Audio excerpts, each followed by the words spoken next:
Hello, everyone, and welcome to Techstrong TV. Today is Monday, October 24th, and I hope you're all having a wonderful day so far. I'm your host, William Willis, and in today's show, we're going to bring you some fantastic interviews with incredible guests from around the world, so stay tuned. As always, I'm going to start off with our Techstrong news recap, filling you in on the biggest tech headlines that are making waves. Then we go to Alan, where he will speak with Galil Zeno, CEO at NetFoundry, where they will talk about how organizations have strengthened their API security by improving the authorization of the users on their applications. Alan will then sit down with Matt Fawcett, Chief Strategy Officer at NetApp, to talk about their most recent acquisition, along with embracing and partnering with hyperscalers such as Microsoft Azure, Amazon Web Services, and Google Cloud, and how that has underpinned the company's pivot to a successful cloud-focused business model. Next, we will be airing episode 15 of The Open Mainframe. In this episode, Rick Perret of Broadcom, Yvette Lamar of IBM Z, and Reg Harbeck of IBM Z join hosts Alan Schimmel and John Murtek to discuss what the Z15 mainframe system means to the open mainframe community, the education landscape, and the skills gap. Next, we go to Open Source Summit, where Mike met with Cara Delia, Principal Vertical Community Architect for Red Hat, as Cara explains why organizations that use open source software in vertical industries need to collaborate more.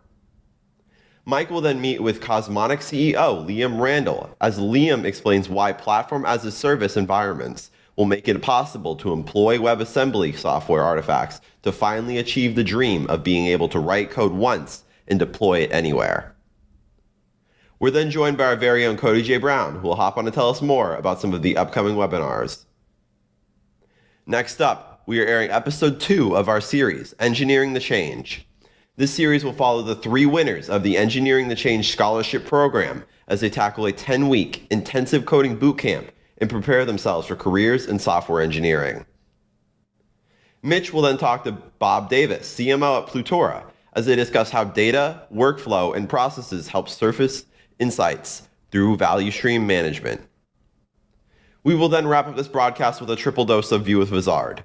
In the first episode, Mike interviews Greg Muscarella, General Manager for Container Management at SUSE, where Greg explains how digital business transformation initiatives are spurring adoption of cloud-native applications. Mike then interviews SynSaber CTO Ron Fabella as they dive into the impact the war in Ukraine has had on cybersecurity thus far. And finally, Mike interviews Docker CEO Scott Johnston, as Scott explains how WebAssembly will become another software artifact alongside containers that developers can use to build applications using Docker Desktop. And that's what we have coming up for you on this episode of Techstrong TV. So without further ado, let's get the show started. Enjoy. DevOps.com is the #1 online destination for DevOps education and community building. DevOps.com covers all aspects of DevOps, including DevOps best practices and tools, DevOps culture, DevSecOps, business impact, continuous testing, continuous delivery, and more. DevOps.com has the largest collection of original DevOps content, featuring breaking news, blog posts, podcasts, and more. Visit www.devops.com to learn more. DevOps.com, where the world meets DevOps. Hi again, everyone. Here are the headlines for October 24th. First up, Thailand's telecoms regulators has approved a merger between 2 of the country's main phone carriers. The $7.3 billion deal will merge TrueCorp and DTAC in a move that will make it one of the biggest telecommunication companies in Thailand. Several conditions were included in the approved merger, such as price controls, keeping current service agreements, and expanding 5G coverage. However, it still raises worries over whether the decision will harm consumer interests with less competition and shows the power of big family-run corporations in Thailand. Next, Amazon is facing a $1 billion class action lawsuit in the UK that alleges it uses an algorithm to promote its own products and those of third-party sellers that use its storage and delivery systems. In particular, the lawsuit focuses on Amazon's Buy Box feature, which makes items on the site more visible. According to the lawsuit, Amazon has breached competition laws by promoting their own products and products that use their services instead of giving consumers the best deal. Amazon Buy Box has been in scrutiny in the past, with several countries looking at this feature. And as far as this lawsuit is concerned, though, we will have to wait and see how this plays out. In other news, a hacker held an Australian health insurer's customer data, including diagnosis and treatments, for ransom. The cybercriminal reportedly acquired 200 gigabytes of stolen data from the health insurer, Medibank, which has around 3.7 million customers. This is the second privacy breach in the past month for Australia. In response to the last privacy breach, the Australian government proposed urgent reforms to privacy laws, but much more reforms are needed for Australia to be properly prepared for the growing problem of cybersecurity. Next up, the US government has awarded $2.8 billion worth of grants to boost the domestic manufacturing of electric batteries for EVs. 20 companies will receive the grants and are moved to strengthen the US's manufacturing and supply of the resources needed to produce these batteries. With up to 75% of battery manufacturing being done in China, the US is barely a player in the EV battery world. EV sales are projected to rise dramatically in the next decade. And zooming out, the US has announced a $7,500 tax credit for EVs, but only if they contain a battery built in the US. These grants will hopefully solve the problem of a lack of domestically made batteries and allow. On Digital CXO, we have an article looking at how AI and automation can change the telecommunication industry. The telecom industry isn't constantly evolving. However, telecom businesses have typically revolved around human workforces. This being said, though, AI can enable enhanced automation that could completely transform the industry as we know it. To learn more, go to digitalcxo.com. On Container Journal, we have an article looking at the importance of KubeVirt. There always seems to be this discussion of either virtual machines or containers, but it isn't a matter of either or.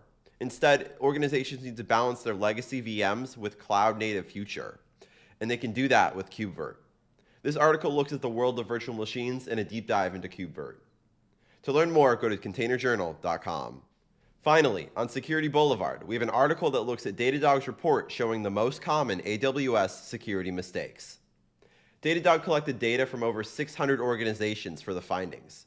And some of the mistakes that are in the report notes are lax management of credentials and reliance on an old version of an EC2 instance metadata service. For an analysis of all the findings, go to securityboulevard.com. And that's today's Techstrong News Recap. SecurityBoulevard.com is the leading resource for news, analysis, and education on challenges facing the cybersecurity industry. SecurityBoulevard.com covers all aspects of cybersecurity, including data security, DevSecOps, cloud security, application security, network security, security threats, and more. SecurityBoulevard.com has the largest selection of security content, featuring breaking news, blog posts, podcasts, and more. Visit www.securityboulevard.com to learn more. SecurityBoulevard.com, home of Security Bloggers Network. This is Techstrong TV. Hey everyone, welcome to another Techstrong TV segment. I am happy to introduce you to a new company to our Techstrong TV audience. Well, maybe not to all of you. Some of you, I bet you have heard of them and have used an open source project that they're behind that's pretty popular. But I want to introduce you to Galil Zeno. Galil is the CEO. Galil, welcome. Alan, pleasure to be here. You know what? I didn't even mention the company name. I just said you were the CEO. Why don't we start there, Galil? Sure. You did mention the open source, so I'll mention both. Okay. I am founder and CEO of NetFoundry, where Alan was going. Our open source is OpenZiti, Z-I-T-I. Tastes great, too.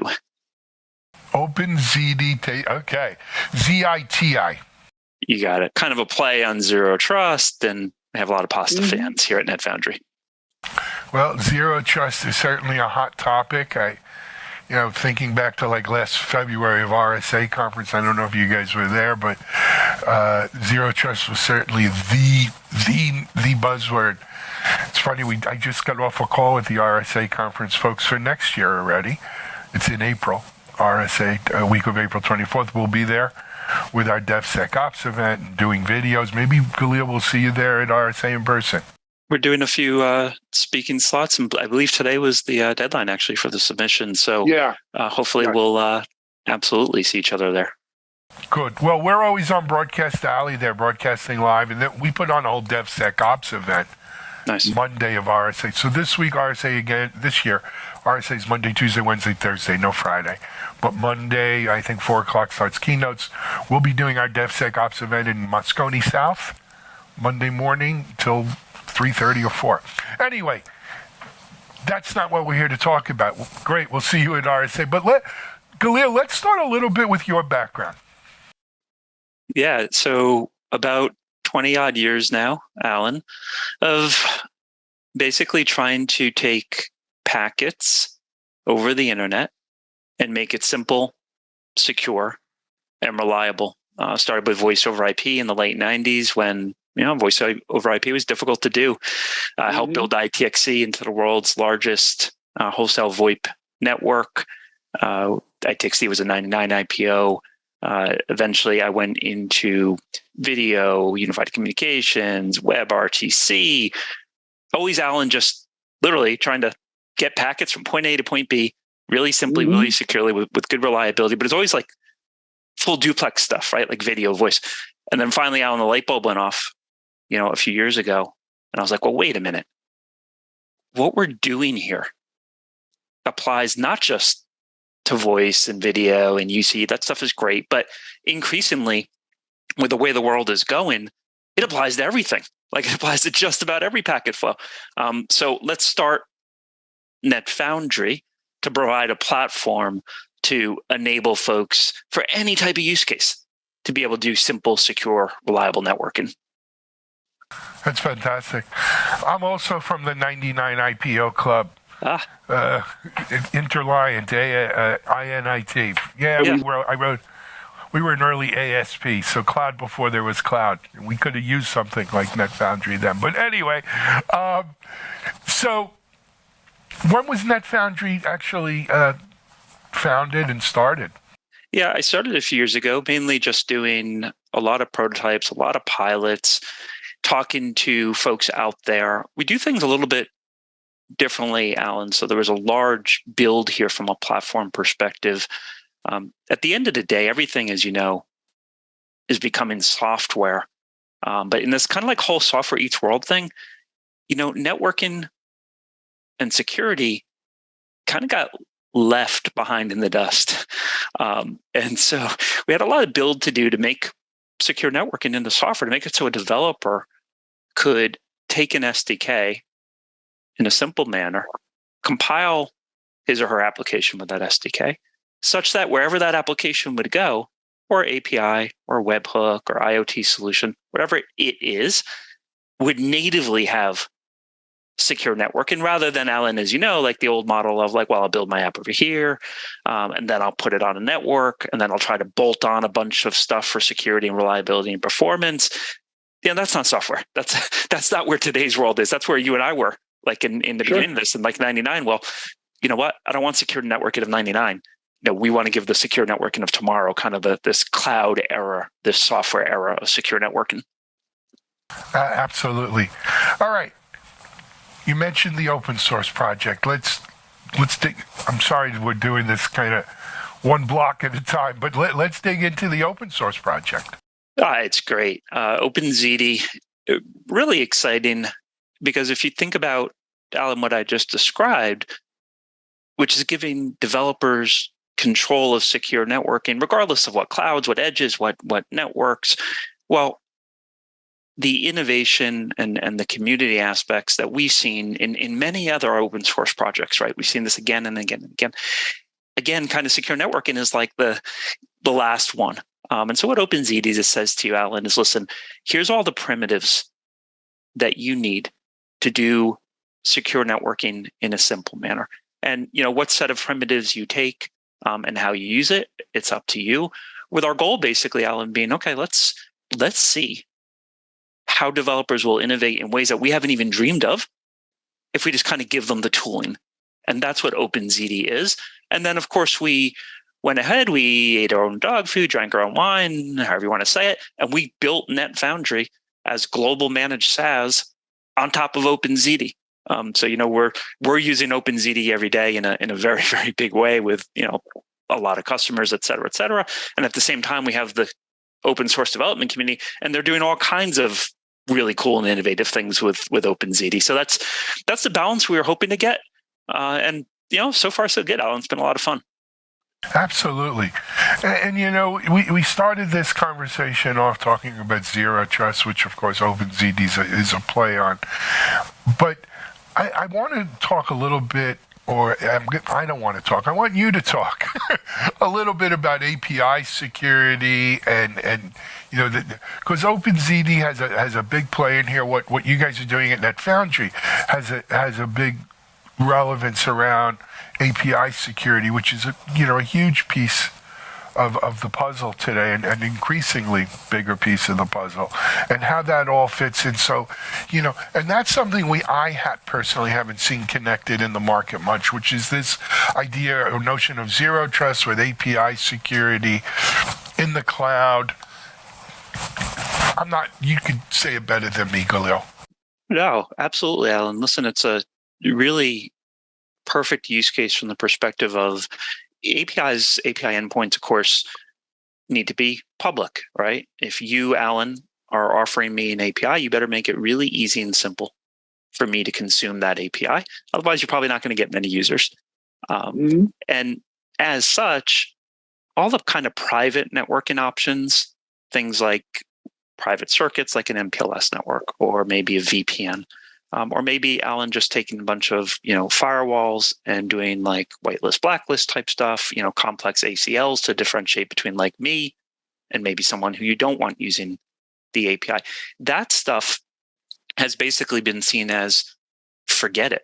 Like, really? I'm going to have all of my API consumers on the same VPN, or I'm really going to do all these firewall manipulation? Like, infeasible. Right. So as a result, what we did is we said, okay, as an industry, we said, you know what, let's try and do all this stuff at layer 7, right? We'll do API gateways, we'll do certificate-based authentication and authorization. We'll do a whole bunch of good stuff to kind of make up for the fact that initially, when that first API query hits my edge, whether it's my API gateway or my firewall, doesn't matter. We don't know who it is. There's no identity authentication authorization. And the result of all that work has been pretty good. Like, we've managed to have some, an API-based world, if you want. However, on the flip side, APIs are attacked like crazy because they're out there on the public network. So like when someone like Gartner comes out and they're like, yeah, 2022 APIs will be the most attacked thing on the planet. Well, of course, right? They're out there in public. So, with OpenZD and NetFoundry, we fill in that missing layer. Because now all of a sudden you can kind of have your cake and eat it too. Like, you can make your API endpoints, your API gateway, your firewall, whatever the perimeter around your API gateway is, you can make that private, but not with wires, not with boxes, not with firewall rules, with code. And just at a very high level, Alan, if my API at the end of the day is regardless if it's REST, web, gRPC, whatever, it doesn't matter, right? At the end of the day, there's a bunch of traffic going back and forth. It's computers talking to computers, servers talking to servers. And because now the API developers can add a few lines of code to their existing code that results in a private network between the API consumer over here and, let's say, you, the API publisher, over here. Now you get the best of both worlds, Alan, right? Now all of a sudden you have private APIs without the baggage of the old school private networking solutions. I love it. It's good stuff. Now, of course, NetFoundry is kind of, in terms of a go-to-market here, offering this as a SaaS sort of offering, similar to what others, like what a Zscaler has done, not API specific, obviously, right? It was more of a sandbox for all kind of traffic. But offering it as a service like this, right, is you're the only people that I know of right now doing that, especially based on an open source foundation, which is nice. Let's talk a little bit, Galil, about this, the commercial offering here. Sure. You are spot on, Alan, in that what we've seen is a lot of our customers have said, terrific, give me the open source, and I will make zero trust APIs. There's another set of customers that want, like you said, more of the cloud approach. And in our case, there's kind of three things that have been important to customers. When I mentioned kind of like the API consumer talking to the API publisher, I kind of left out, Alan, what's in the middle, right? What's in the middle is networks, routers. In our case, they're OpenZD routers. They form an overlay fabric. It's a zero trust overlay fabric. And depending on where your API consumers are and where your API publishers are, that can be a global fabric. And we've done a lot of things in OpenZD to make it simple for folks to be able to kind of spin up that fabric and manage it and get performance and reliability. There's real-time routing algorithms, all that type of stuff. But there are plenty of folks also, Alan, who say, listen, I'm going to focus on my APIs, and I want you, NetFoundry, to host and manage that fabric. So the cloud offering that you're referring to includes NetFoundry hosted and managed fabric. And it's the same hosted and managed fabric we've used for all of our solutions. So it's pretty well known and well vetted out there. And then, of course, you get the support, the SLAs, all the automation capabilities that are kind of built into the NetFoundry SaaS, things like updates, things like management, visibility, metrics, all that type of stuff. That's all in that cloud offering that you're referring to. And you're entirely right. I mean, we're just, we're standing on the shoulders of giants, if you will, right? We're replicating what other folks have done in terms of a cloud model. And we said, oh my gosh, there's no zero trust APIs. Okay, we solved that with OpenZD. There's no zero trust cloud for APIs. Okay, we solved this with essentially what is Cloud ZD for APIs, which is what I just described. Excellent. Okay. I feel like obligated now. We talked about how it's packaged, how it's consumed, cost, who's aimed for, typical customer. Might as well finish that out, sure, if it's okay. Sure. Consumption-based model, Alan, just like most of the cloud world. So you can get started actually, even with the cloud service, free forever for up to 10 endpoints. So in other words, we want to make it really simple for you to be able to separate between the marketing fluff, which, zero trust, there's a lot of marketing fluff. Give you an easy way to say, okay, what Khalil and Alan talked about sounds pretty interesting. Let me see for myself. So you can go sign up on netfoundry.io for the free service. It's literally free forever for up to 10 endpoints. And you can build an environment really, really easily. On the open source side, it's the same thing. You can go to OpenZD. You can start playing before you know it. You're probably thinking about some pull requests and some extensions and some cool things that you want to do. And we have a vibrant discourse community where you can talk about that with other kind of leading edge developers and engineers who are thinking about the same things. Both options are out there, Alan. We see some folks do both as well. And then if you're happy with what you see and it matches what we're talking about, and now if you want to go into a larger environment, like a global environment, so you want to buy the Cloud ZD API solution, then it's a pure consumption-based model, right? You're just going to pay for what you use. Love it. I just want to clarify something for the audience. The open source world is so. You think back to the open source of 1999, and where open source is today. OpenZD, is that like a NetFoundry created project that you manage? Is it part of an Eclipse or Apache or something like that? Yep. It's CNC. It's a CNCF project.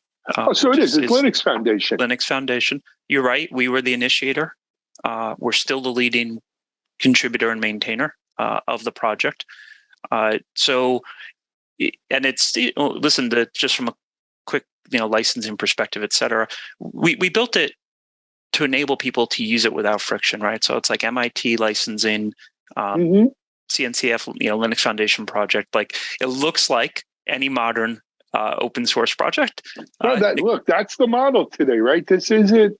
It's not 1999 anymore. People want that kind of stamp of, hey, this project isn't run for the benefit of one company. It's run for the benefit of the community, and that's great. Are you guys going to be at KubeCon?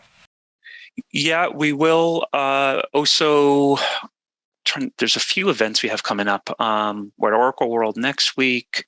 KubeCon, reInvent. I mean, the whole fall tour. No, I'm at most of them myself. I was just going to say, because we're broadcasting live from KubeCon, and if you're there, Galil, come stop by we're right on the floor, right? A broadcast booth right on the floor, broadcasting live.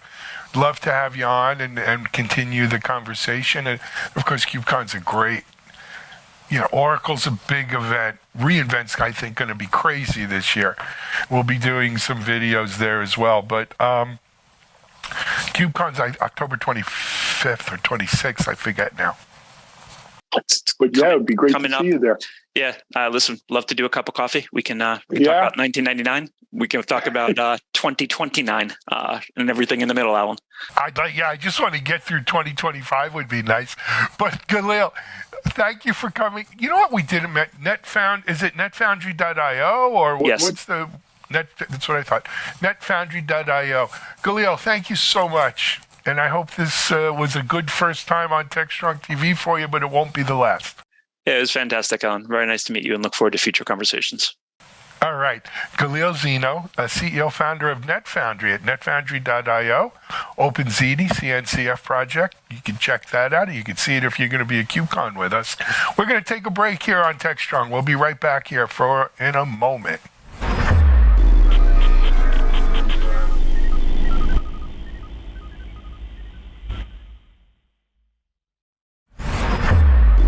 This is Techstrong TV. Hey everyone, welcome back to Techstrong TV. I'm really happy to have our next guest on. He is Matt Fawcett. He is the Chief Strategy Officer with NetApp. Hey Matt, welcome to Techstrong. How are you? Thank you so much. It's great to be here, Alan. I'm doing great and looking forward to spending some time with you. Fantastic. Matt, as I think I mentioned off camera to you, look, NetApp's a company that's been around, right? I'm in tech a long time, and I know NetApp. I've been out to the offices there in the Valley a bunch of times. But there might be people out here not familiar, and I was going to ask you to say, hey, give us a little background on NetApp. But now I'm watching your background there, and I see it has our values. So I'm going to put you on the spot. Tell us about NetApp's values and how that kind of weaves into who NetApp is and what you guys do. Perfect. Well, you took the bait because I was hoping you would ask that question, Alan. Okay. So NetApp, NetApp is celebrating its 30th year this year, and we're very proud of our heritage. 30 years for a technology company can seem like a long time, and it is a long time. It is a long time. And as a consequence, there are a whole lot of people who know NetApp as a Fortune 500 enterprise data storage company. And that's what we were for the first 25 years of our existence. And it's been a wonderful space for us to be in. But starting about 5 years ago, we've started to evolve the company. And now we are transforming NetApp into a cloud-led, data-centric software company. And we're on that journey. We haven't completed that journey, of course, but when you think of our company now, it's changed quite a bit. For the first 25 years of our existence, I would say life was quote unquote easy from a strategy perspective. The product was the strategy and the strategy was the product. We knew our competitors, we knew our customers, we were in the enterprise, and our goal each year was to take a little more share from the 3 or 4 other guys we were competing with our enterprise class data storage products. If you look at NetApp today, while that is still our franchise, and we have a proud legacy in 30 years of research and development in data storage. We are also a cloud company. We serve different customers with different products across a range of different segments in the cloud ops, continuous optimization, continuous automation space. And we can talk about that because we've definitely built that part of our business through both organic and inorganic growth. Coming back to your point about our values, I joined NetApp in 2010. And in fact, I joined as the general counsel, and that's the role I served for my first 11 of 12 years at NetApp. And one of the reasons I joined NetApp, and one of the reasons I think many of us are attracted to the company, is that we are a values-led company. And when I first joined, Alan, the way we expressed that was NetApp wants to build a model company and a place we can be proud to work for the rest of our lives.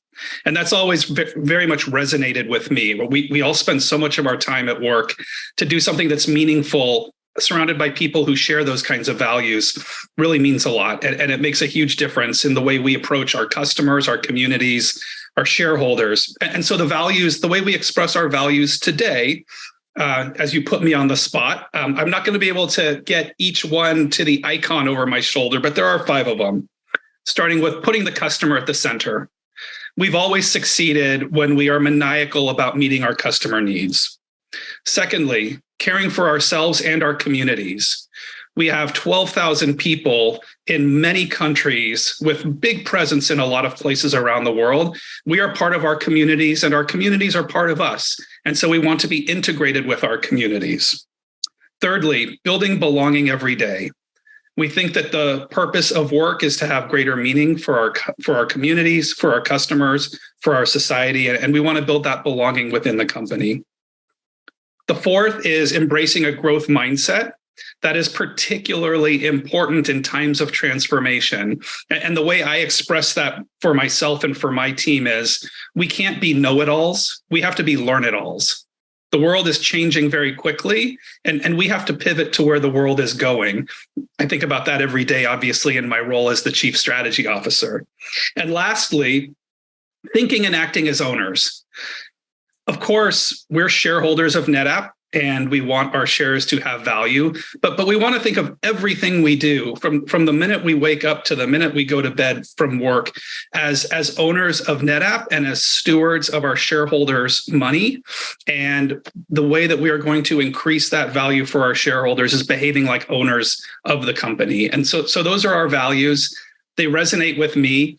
When I interview people, that's what I lock into. And when I think about the work we do, I always try to link it to the values of our company because they're meaningful. And I think they're enduring. And in a world where technology changes so quickly, right? One competitive advantage in a changing landscape is the culture of a company. And I think our culture is one that can give us competitive advantage in the future. I love it. Thank you, Matt. That was excellent, man. You know, it's funny you're talking about NetApp, 30 years of history, the franchise, and you've built, and you say organic and inorganic M&A activity. Here's something interesting I've seen, is that the whole data world is undergoing a renaissance, or an awakening, an enlightenment, whatever you want to call it, in that, hey, I remember, there was a time where data storage, big data and EMC, the golden age of data storage, if you will, right? And then for a while with cloud, it was like, the cloud's going to give us data storage. Don't worry about it. It's in the cloud. And then we realized, well, even if it's in the cloud, you got to kind of worry about it. But what we've seen is a return to the primacy of data, whether it's data storage, data security, data ops is what we're calling it.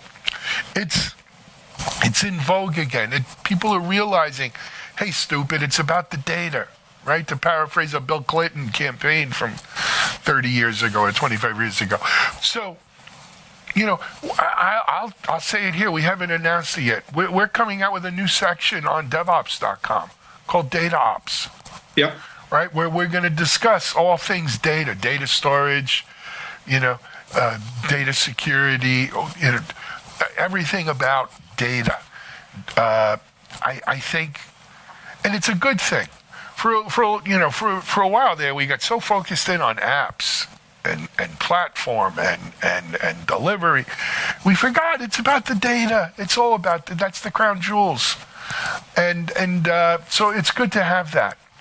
I invite NetApp to be involved in that too. I think you guys would be a great partner with that. Matt, I want to talk though a little bit about M&A activity with you. Right? You mentioned NetApp has grown organically and holistically and I don't know if there's a word called inorganic, but you've grown both, by growing your base business as well as by acquiring other companies. And that's it, in the tech world, Matt, right? That's a constant. Little fish get eaten by medium fish. Bigger fish eat the medium fish. Yeah, bigger fish eat them. And for large swaths of the tech industry, they rely on M&A for R&D, right? Companies get to a certain size where they can't sustain their R&D innovation, and they buy it, in essence. Then you mix in, like a witch's brew. You mix in a little economic turmoil, and stuff goes crazy, right? And not that I'm afraid. I'm actually eager to sit on the sidelines here and watch, because I'm not as actively involved in that anymore. But what we have in store for us, right, around M&A, and this is right up your alley. Yeah. So I'm attracted to the way you described it. I think of M&A both as art and science. And oftentimes in both cases, you experiment and you're not always right. And I think, the history of time proves out that M&A is not a 100% guaranteed opportunity to accomplish your goals. But with that risk calibration, it is an important tool. So the way I think about it, maybe I'll start from, meeting emerging customer needs and looking for opportunities for growth. And there are for us at least three different ways we think about that. Clearly, our organic R&D and roadmap evolution, our partnerships that we build with other companies, and M&A. And just for a quick side moment, if you just use very rough numbers, the amount of money we spent last year on R&D for internal organic roadmap development, roughly equivalent to how much we spent on M&A in the course of that time, acquiring 4 companies. And on partnerships, NetApp, because we're a Fortune 500 company, but we're not a Fortune 5 company, partnerships are a very important path to market for us. So you've probably seen things like our recent announcement with VMware and AWS. Even back, you know storage, and when EMC owned VMware, right? EMC and NetApp were mortal enemies, but we still maintained a really healthy partnership with VMware even through that time. So we're really proud to keep kindling that partnership and bringing our solutions to cloud environments for our customers. So then just going back to M&A, I think about M&A as serving 3 potential purposes, and I'll walk through each of those. One is just accelerating our current roadmap, right? Can we find a team that has already moved the ball 1, 2, 3 years down the field faster than we could, and quickly integrate them into our existing solutions? And acquisitions like Filament and Data Mechanics definitely serve those purposes. Those 2 acquisitions, incredible teams who have been thinking about and working on problems that are interesting to us. We can build them right into our Spot platform and sure, move quickly. A second one is just expanding our addressable market in a place that we're already in. And I think about Cloud Checker as a really good example of that. So Cloud Checker is, you could call it a FinOps, gives you visibility on billings and cloud cost management, highly complementary to our Spot acquisition, which we had done a year before that. So Cloud Checker brought a lot of capabilities to the broader cloud cost management space that we wanted to have, but did not yet have with Spot. So those 2 together create a real whole portfolio of cloud cost management solutions, as an example. And then the third is just entering new markets, right? Bringing NetApp from enterprise storage into something different. And we've just celebrated our 2-year anniversary of our Spot acquisition. I think a lot of people don't appreciate, and maybe the way that someone who's been at NetApp for 12 years appreciates the significance of that transaction, because Spot really did not have anything to do with storage. Spot was optimizing spend with continuous optimization of compute resources in the cloud. So you could say, how does that connect to NetApp? And it does, but it connects through a series of other deals and organic developments that we're going to do. But as I walk through those kind of three layers of opportunity through M&A, clearly, the way we think about it is it's the risk adjustment in each one gets a little bit higher, right? A tuck-in acquisition of a small team is going to be a lower risk than entering a new market like we did with Spot moving into compute. And I think in some ways we're doing with Instacluster, our most recent acquisition, moving into open source database management. And we can talk about that one too. But those are kind of the three ways we think about M&A as opportunities to advance the company and really solve what we see are real customer pain points in their cloud journey. Absolutely. And you know what, Matt, though, I like the way you outlined this because no one grows by M&A alone. And when companies get a certain size, they don't grow by internal R&D alone. And partnerships are key. You know, back in the day, the dot-com days, right, I helped found a company. We went public, and we were an early ASP, application service provider. And it was funny. I was VP of BizDev Corp Dev. So I was in charge of partnerships and M&A, basically. But we had a VP of channels who really, like if there was a strategic partnership, because in those days there was a lot of investment back and forth. But channels, we had a VP of channels. I did the M&A piece, and then we had kind of regular sales. Direct sales, whatever you want to call it. And I learned a lesson back then that it takes you got to have all three of those streams. You can't rely on just one of them once you get to a certain scale. Look, you're a startup with nothing. Yeah, you're building everything you got, right? You can't afford to go buy anyone or do an M&A. So I'm in total agreement with the way you organize that. That's what you've done over the last 2 years. We're a little low on time, but as we look out now, going into 2023, it's a little choppy out there, right? Big time. Little choppy, little hard maybe to get visibility beyond this, let's say Q1 to Q2. I think we're all hoping. We all may have trepidation about Q1, but hoping maybe by Q2 things are coming back to some sort of normal. I hope. What about you? You know, what do you see, and how do you think that affects the M&A outlook here? Well, when you work in the role of quote unquote strategy, you have to appreciate and enjoy living in an ambiguous situation. And, you know, I'm sure you've heard the term VUCA, right? The term used to describe volatility, uncertainty, complexity, ambiguity. That's now been replaced. And the world that people use to describe it today is Bonnie, brittle, anxious, inflexible, and nonlinear. So brittle, anxious, nonlinear, and inflexible. And so it's complicated. The geopolitical environment is more complicated than any time I can remember. The economic environment with inflation, recession, the pace of interest rate hikes is the 2 points in the last 6 months is faster than at any time in the last 45 years. So it is going to have a dramatic effect. Our markets are going through interesting transformation just because of the move to cloud. I think, you know, I've seen the numbers that in this year, it's expected that $500 billion will be spent in the cloud. And this might be the first year where spending in the cloud actually exceeds spending on-prem and in enterprise data centers. And enterprise data centers are decades and decades old. The cloud is new. So that transformation is happening very quickly too.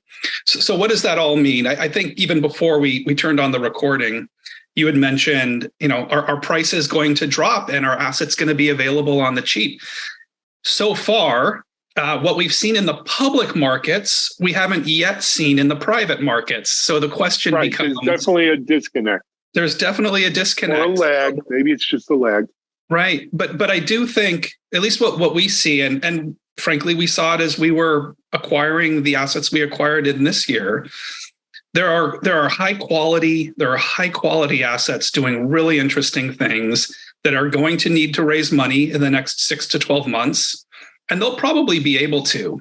But then there's a whole set of other assets that I think are going to struggle. And they might not be able to do their next equity round. They might do a debt round. They might do a convertible round. And will that present opportunities? I think the macro answer is yes. That's the science. The art's going to be when's the right time. And so that's something that we spend a lot of time thinking about and talking about. Absolutely correct. Hey, Matt, we're about out of time. This is a great conversation. We're going, as I mentioned off camera, predict our look ahead for 2023 is coming in early January. This will probably be a topic we hit on. Maybe we'll have you back on for that. For now, though, for people who want to stay up to date with NetApp, just go to netapp.com. Go to netapp.com. In fact, our big user conference Insight that we do each year is November 1 through 3. So that is coming up, and we've got an incredible slate of both NetApp and non-NetApp people who are talking about our roadmap. In person or virtual this year? We're going to do starting virtual, and then we'll have smaller in-person meetings around the globe after that. So we're trying to do a combo this year to get people together because, as you know, people like being together, but we're going to do a lot of it virtually with NetApp TV. So netapp.com Insight is a great way to get to know what we're thinking about and how we're looking at the future and where we're going. Love it. Go check it out. That's November 1. It kicks off. November 1 through 3. Yep. Fantastic. Hey, Matt, thanks for being on Techstrong TV. You've been a great guest. Come back soon. We'd love to hear more and continued success with NetApp. Thank you. My pleasure. And thank you for having me. No, it's my pleasure. All right. We're going to take a break here on Techstrong. We'll be back with more. Stay tuned.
Hey everyone, welcome to another episode of the Open Mainframe Project.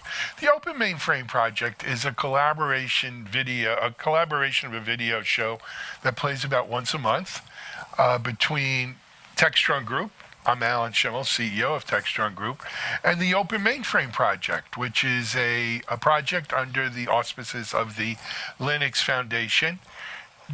You may be watching this on techstrong.tv, and if you are, we appreciate it. And through Techstrong TV, it's distributed on LinkedIn and YouTube and Facebook and DevOps.com and Container Journal, Security Boulevard, and others. But exciting this month is that the Open Mainframe video show is now available as a podcast. So if you usually watch these kinds of events, whether it's the full audio video version or just the audio on Apple Podcast or Spotify or Pandora or Google or Stitcher or your podcast platform of choice, you can catch it and you can subscribe to the show there and not miss another great episode. So thanks for joining us. We've got a great panel, a great topic. For those who don't know, about a month ago now, the Open Mainframe Project had their annual summit last month, and we're going to be highlighting some of the highlights from the summit there today and talking about some new possibilities as a result of what went down at the summit. Before we jump in, though, let me introduce you to our panel today. So first, I'd like to introduce you to, and if I mispronounce names, please correct me. Don't be ashamed. I do my best with names, but sometimes I just don't do them right. Reg Herbeck. Reg, did we get that semi-close? Reg, why don't you introduce yourself to the audience? Sure. So I'm, as I like to say, an enthusiastic mainframe nerd. I wrote my first COBOL program in 1985, worked on my first mainframe in 1987, wrote the white paper about the need to get a new generation of people on the mainframe in 2004, became an IBM champion in 2020 for IBM, as I like to say, Z, because I'm based actually in Southwest Canada, and just got a master's degree in interdisciplinary humanities with a focus on the humanity of the IBM mainframe a year ago. And a very enthusiastic participant in the mainframe and COBOL ecosystems. Excellent. And welcome to our show. It's a pleasure to have you on. Next up, I'd like to introduce you to Yvette Lamar. Did I get it? Okay. Yvette, why don't you introduce yourself? Great. Thanks, Alan, and thanks for having me here. My name is Yvette Lamar, and I am the director of the IBM Z Systems Influencer Ecosystem. What that means is me and my team help our clients have a sustainable workforce by building a vibrant talent pipeline and also a very strong community. Also, personally, I am on the Mainframe Open Education Project, which we're super excited about while we're here, and also on the marketing board with the Linux Open Mainframe Project. So glad to be here. Fantastic. We love to hear about the Open Mainframe Project. For those who don't know outside, there's 20-something projects kind of umbrellaed under this Open Mainframe Project. And education is such a big push of many of them. So, Yvette, really happy to have you on and can't wait to hear more about that. Let me introduce you, though, now to our third panelist today, and that's Rick Perrett, or is it Perrett? Perrett, close. But hey, Okay. Ellen, thanks. Great to be here again. And I am been on the marketing committee with the Open Mainframe Project since 2018. And I work at Broadcom, and I'm responsible for analyst relations as well as core infrastructure marketing. And I've been at Broadcom and involved in this project since 2018. And prior to that, spent a few years at IBM, working in their software, in their research division, as well as the systems group. So great to be here. Excellent, and thank you for joining here. You know, having John and I doing this show for a year, and it's amazing to me what a great community this mainframe community is. And what's equally amazing is when you trace back, you know, everyone has a little IBM in their veins, it seems, you know, within the community, even though from that, you know, like evolution in its many forms, even though from that IBM, everyone has that IBM kind of background, but from there, that, you know, a lot of people go out into so many different places and posts and companies, but I think it helps foster that sense of community that we see in this whole mainframe community. So it's a testament to IBM, but it's also a testament to the great people in the community that, you know, you've taken that in your background and built on it, and all this myriad different ways and designs that we see. Speaking of myriad, let me introduce you to my co-host up in cold Ohio today. He's the director of the Open Mainframe Project, or is it executive director, John? I don't want to slight you. All right. John Murdoch. John, introduce yourself. Yeah, no. So, I work here with the Linux Foundation, and I'm really lucky to be able to work with this community. And the words you said about the mainframe community, Alan, are just so spot on. I mean, I'm fortunate to work across a lot of them, and I think the close-knitness, the commitment to one another, and really how they look out towards the future of where this architecture is going. I mean, mainframes have been around for 60, 70 years now. If you really want to trace back into the 1950s and the IBM 704s and machines like that. And this is a group of people that are committed to having them pass their lifetime, that they can hand off to their kids, and their kids can hand off to their grandkids. And it's such a unique thing in technology just to see that being carried through generations in that same spirit. So I count myself fortunate enough to be a part of this community. Absolutely. All right, let's jump into stuff, guys. So, John, as I mentioned at the top of the show, last month was the annual Open Mainframe Summit. I believe it was in Philadelphia, correct? And lots of news coming out of there. As the ED, it's kind of, it's going to fall on you. Let's talk about what some of the big stories were and ask our panel to, elaborate on it. Sure. And, I really think the big news out of there's a lot of cool news lines out of it. There was a lot of great opportunities for this community to come together, which many of them haven't seen each other, since 2018, 2019 or earlier. So there was a lot of uniquenesses that came together. And this being an event that, while it's 3 years old, was the first time they've ever got together in person for this event. And there were some just uniquenesses that we saw with that. But really the big news is through the generosity of Broadcom Mainframe Software, donating a Z15 resource and disk storage to the Open Mainframe project through the generosity of Marist College, that's going to provide a host for this hardware. And the hard work that Viacom Infinity has put into really helping facilitate and pull all this together. And some of our member companies like IBM and others that are, donating software. Choked up here. Easy. Yeah, I choked up. I didn't realize it. I'm getting verklempt here. God, I'm sorry about I'll give you a topic. No, through the generosity of them, we're able to fulfill something that since 2015, when I started with this project, was the exact thing that I kept getting asked. Where is a mainframe resource that we can use? And in 2023, we're going to have that for the community there. So I think that's the star of the show here is really that. And the panels we have here are all pieces of that story. Absolutely. So look, first of all, let me just say a big thank you to Broadcom, I guess Viacom, Marist College. So I'm a St. John's guy. Marist was sort of a rival. It's hard for me, but many thanks to Marist College for housing this mainframe. Yeah, I'm sorry. It's absolutely, first of all, a couple of things. It's a community effort, but I do want to circle back to the summit and what John was saying. And John, May, the entire OMP team, it was, first of all, it was great to see everyone in person. Absolutely. And it was a flawless event. Lots of energy about all the different projects and all the good things that were happening. So really kudos to the OMP Linux Foundation team for putting that together, first, sort of live, first real event in person, which was awesome. Absolutely. It's good to be in person again, isn't it? I mean, and see people that we've only seen like this for a year or two. I'm going to ask Reg, Yvette, you were both also at the summit?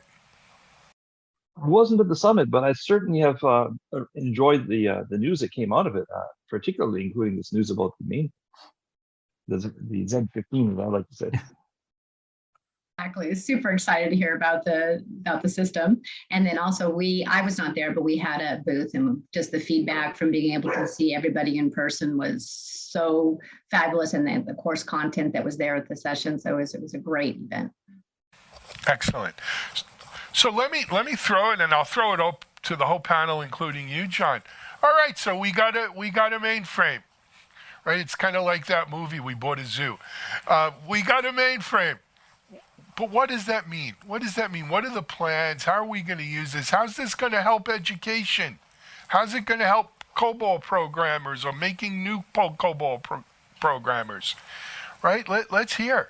Well, it's getting the hands-on. Everybody wants to have hands-on. We have a lot of coursework that's out there. We have systems that are available, like through programs through IBM, but there's specific courses and there's career paths that go with this. What's happening with having a system available to the whole entire mainframe community is we can get interesting content, different content, tribal knowledge that then have hands-on. So I just get so excited about it. I'll let the other folks jump in, but it's just amazing to have this opportunity. Yeah, no, let me tell you from a Broadcom perspective, when we thought about doing this donation, I mean, obviously IBM, Rocket, all the other companies that are part of this OMP ecosystem, we all donate our time, the people in our organizations and so on. And that sort of becomes like any volunteer project, right? That's really what it's all about. People spending their time and so forth. And whether it's donating IP or evangelism or whatever it happens to be, we really felt that when you step back and experiencing how the program has worked, that having this piece of hardware was really important because yes, more people can be exposed to it, but we really see it as a way to jumpstart even more, taking the development of all the IP that's created by all the committers, right? And all the different projects and, bringing that to the next level. You just said there were like some 20 projects that we see will really, benefit everyone. And we also think it clearly can help increase the opportunity for collaboration, not only across individual projects within OMP, but I think it creates a tremendous opportunity for OMP to work with other projects in the Linux Foundation, whether they're, industry vertical focused, or what have you. So I think that's, those are two real important things that were, in our mind, when we thought about making this donation. I love it. And that's as somebody who's a big fan of both IBM and Broadcom and pretty much all the other major players in the mainframe ecosystem. I've just been absolutely delighted to see how Hock Tan and Greg Lotko and the whole Broadcom mainframe team have really made a point of being so present in the mainframe ecosystem in so many ways.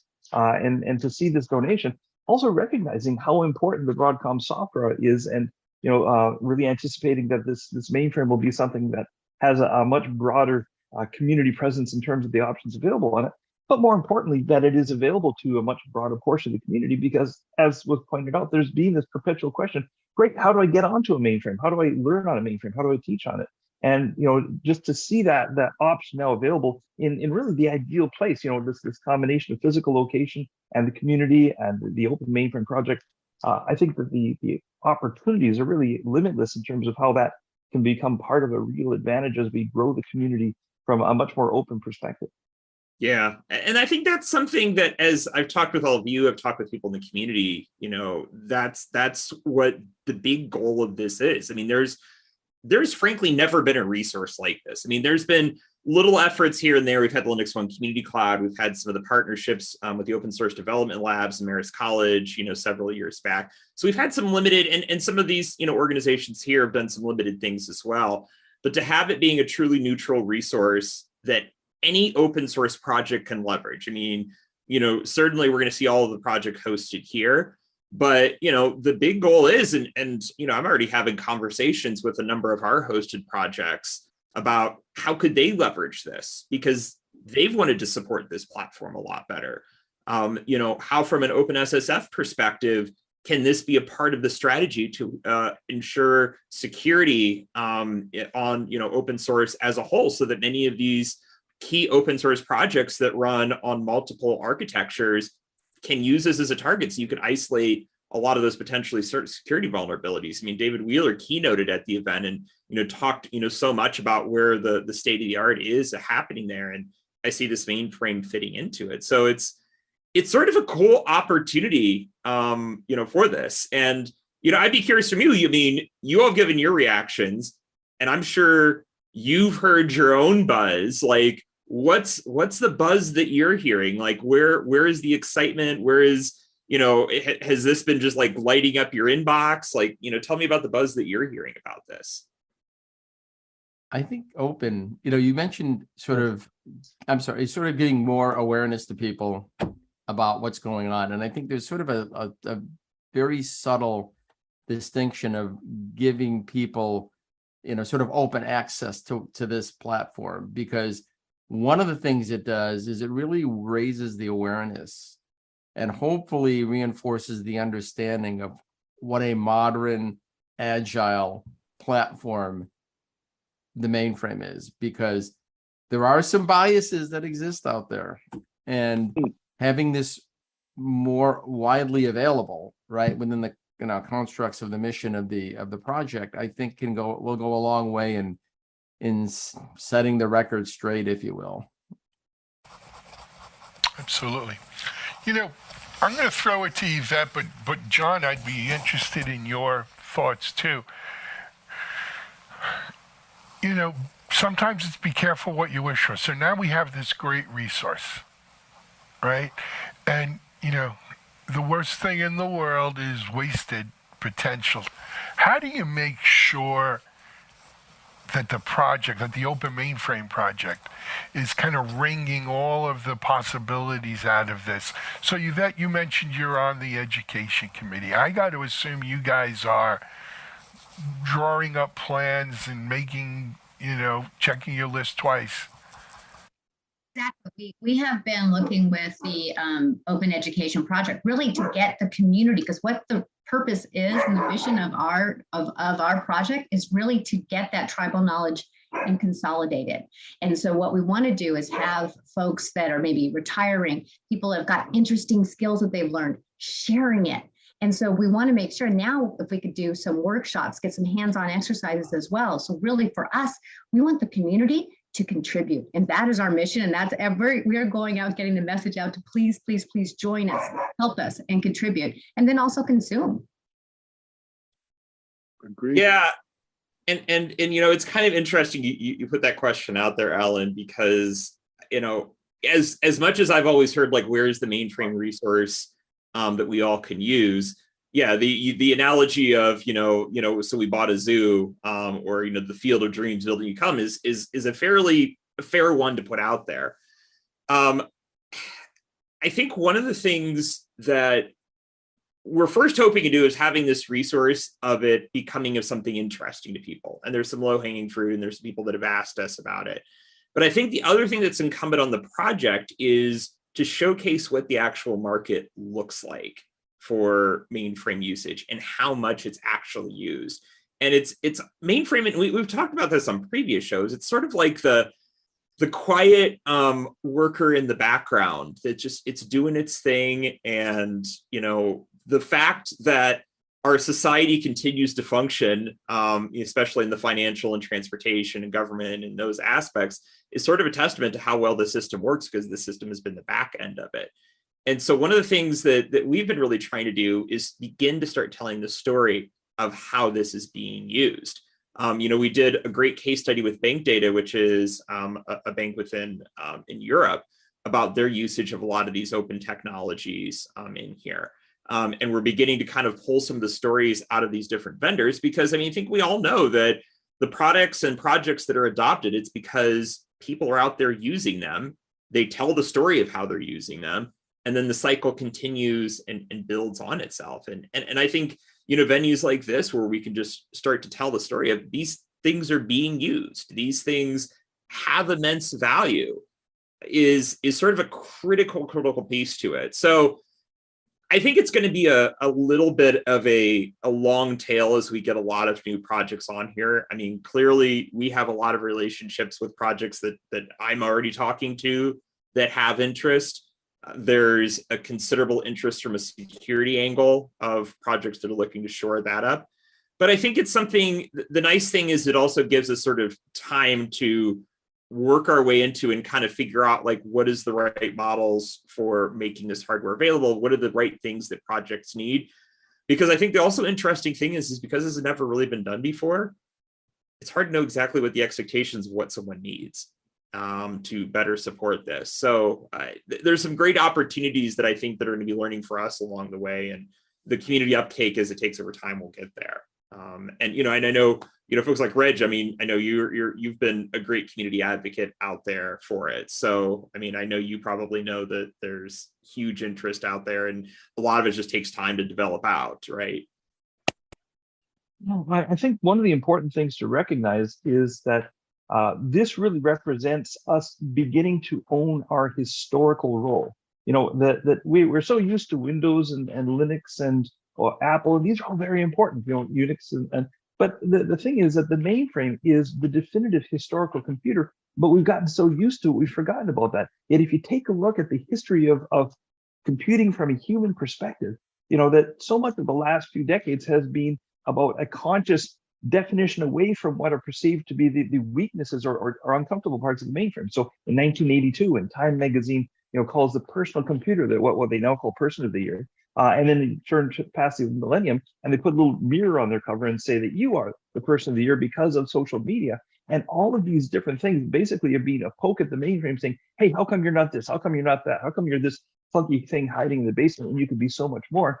And I think we're finally taking ownership of that and recognizing the mainframe, almost as a pun on 360, because they invented the wheel when they invented the mainframe, and everything else is sort of almost a reaction to what the mainframe could be and isn't yet. So now we see that the mainframe owning its role as a publicly available resource that people can use to really build forward with the computer, not only of the past, but of the future. And so I think this is a really exciting moment in history when we finally see ourselves owning that responsibility for being the computer that people can do excellence with.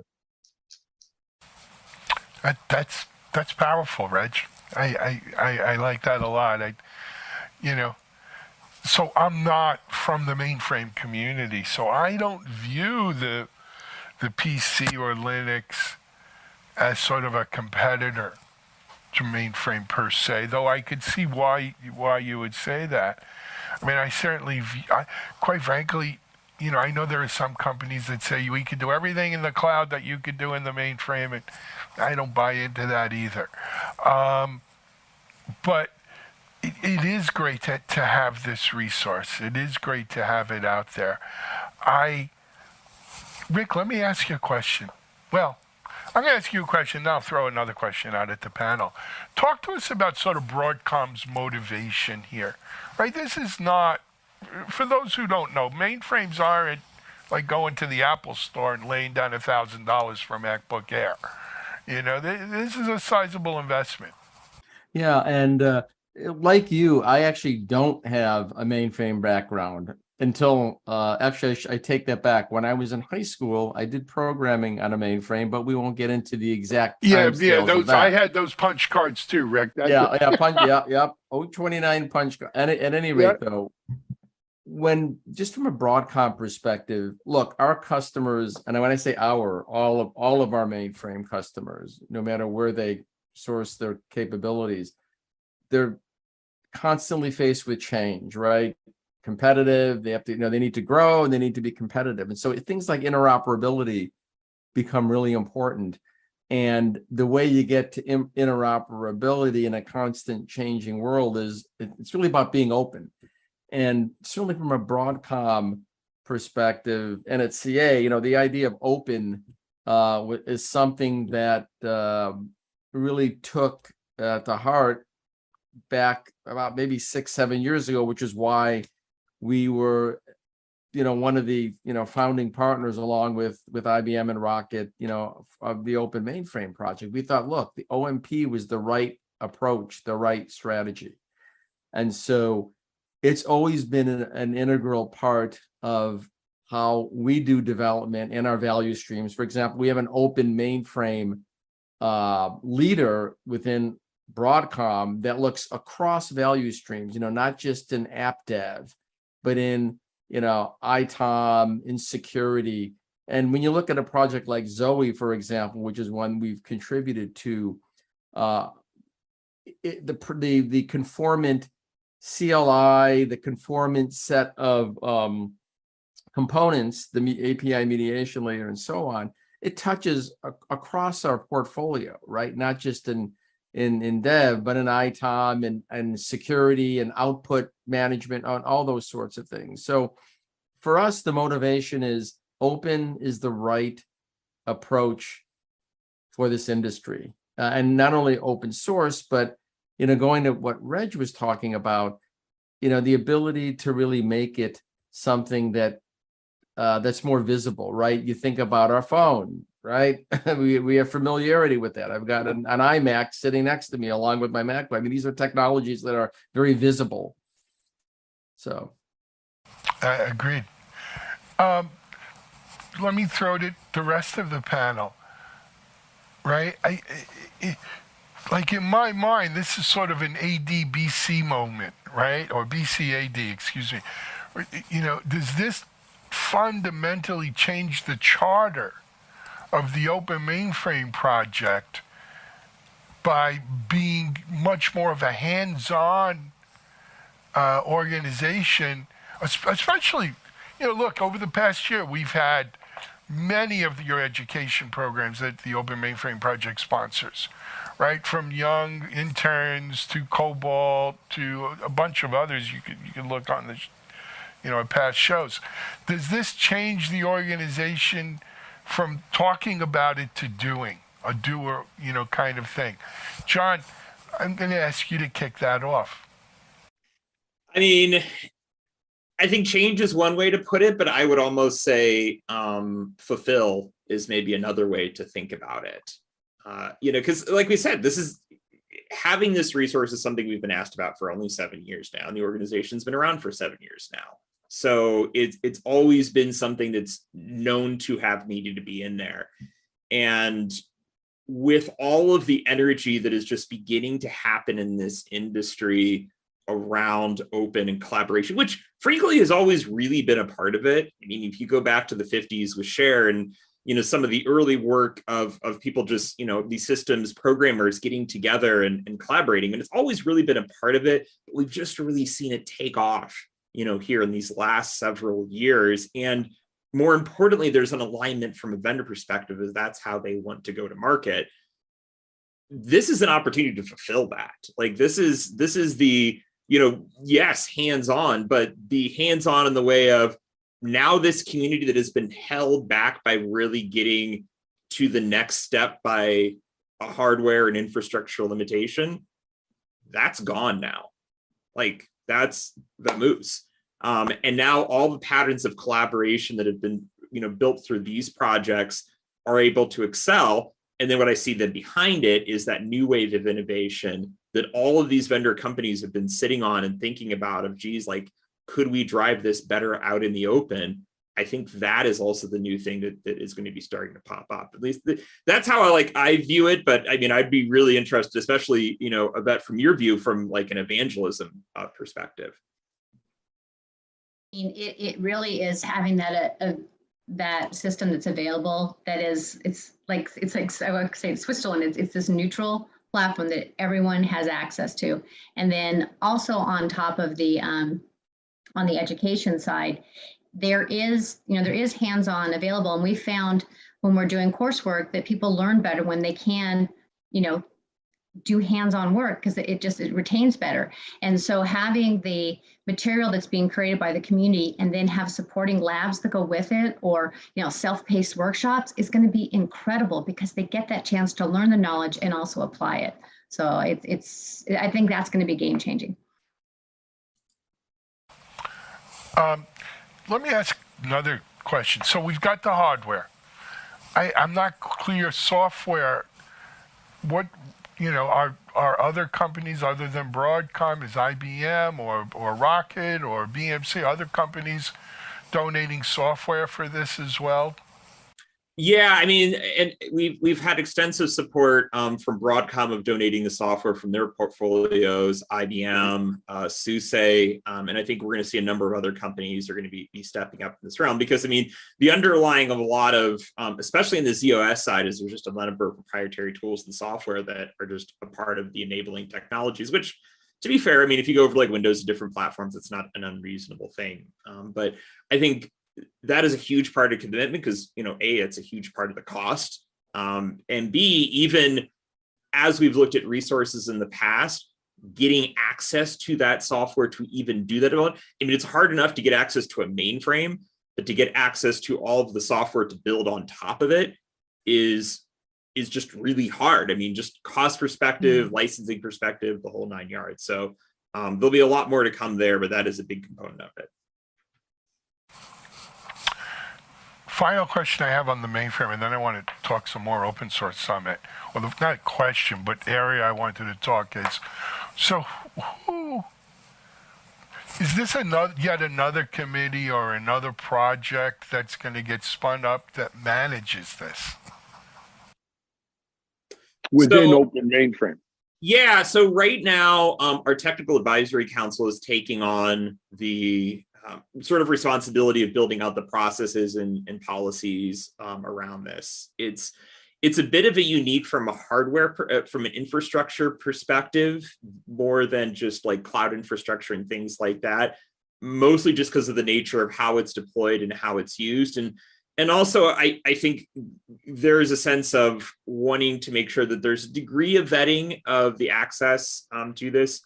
So they're going to be taking the initial charge with it. There's a lot of folks in the community. We've had a working group around ZOS enablement for a year now that has built up a lot of knowledge as well. And I think they're going to be contributing to that as well to get there. So that's more to come on that, but that is a big portion of it. Very cool. All right. Hey, John, we have a few minutes left, not a lot, but beyond the Open Mainframe Project mainframe donation, any other highlights from the summit that you want to bring up to the audience? I think two big ones, actually three. One is that we had announced a great collaboration between the various Linux distributions that support the mainframe, which architecturally wise, it's called S390X as its identifier, to help with cross-maintaining of various packages, because it's just a huge challenge where you have the Ubuntu, you have the Red Hat, you have the SUSE, you have all these different communities maintaining packages very independently, and some of the patches that need to go in for architecture support are maintained independently. Now there's a cross group that's formed to manage that, and that's the Linux Distribution Working Group.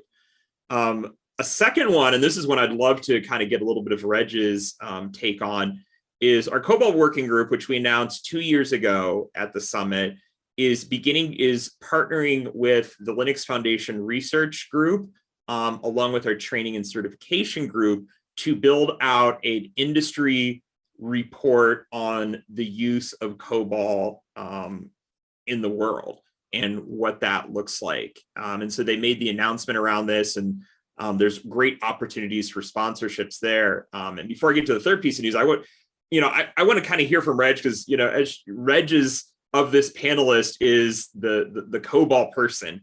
And I know this is something that there's been a ton of excitement in the group and him personally. And Reg, what do you think about that? Like, what's sort of your actions and sort of tell, I guess, everyone like why this is valuable? It's interesting because COBOL predates the IBM System 360 mainframe, which is really the same machine, only elaborated, that we're running today. And it really was one of the things that gave that mainframe its strength. And COBOL was really the original open source language. It was written to be platform agnostic. And so it really worked.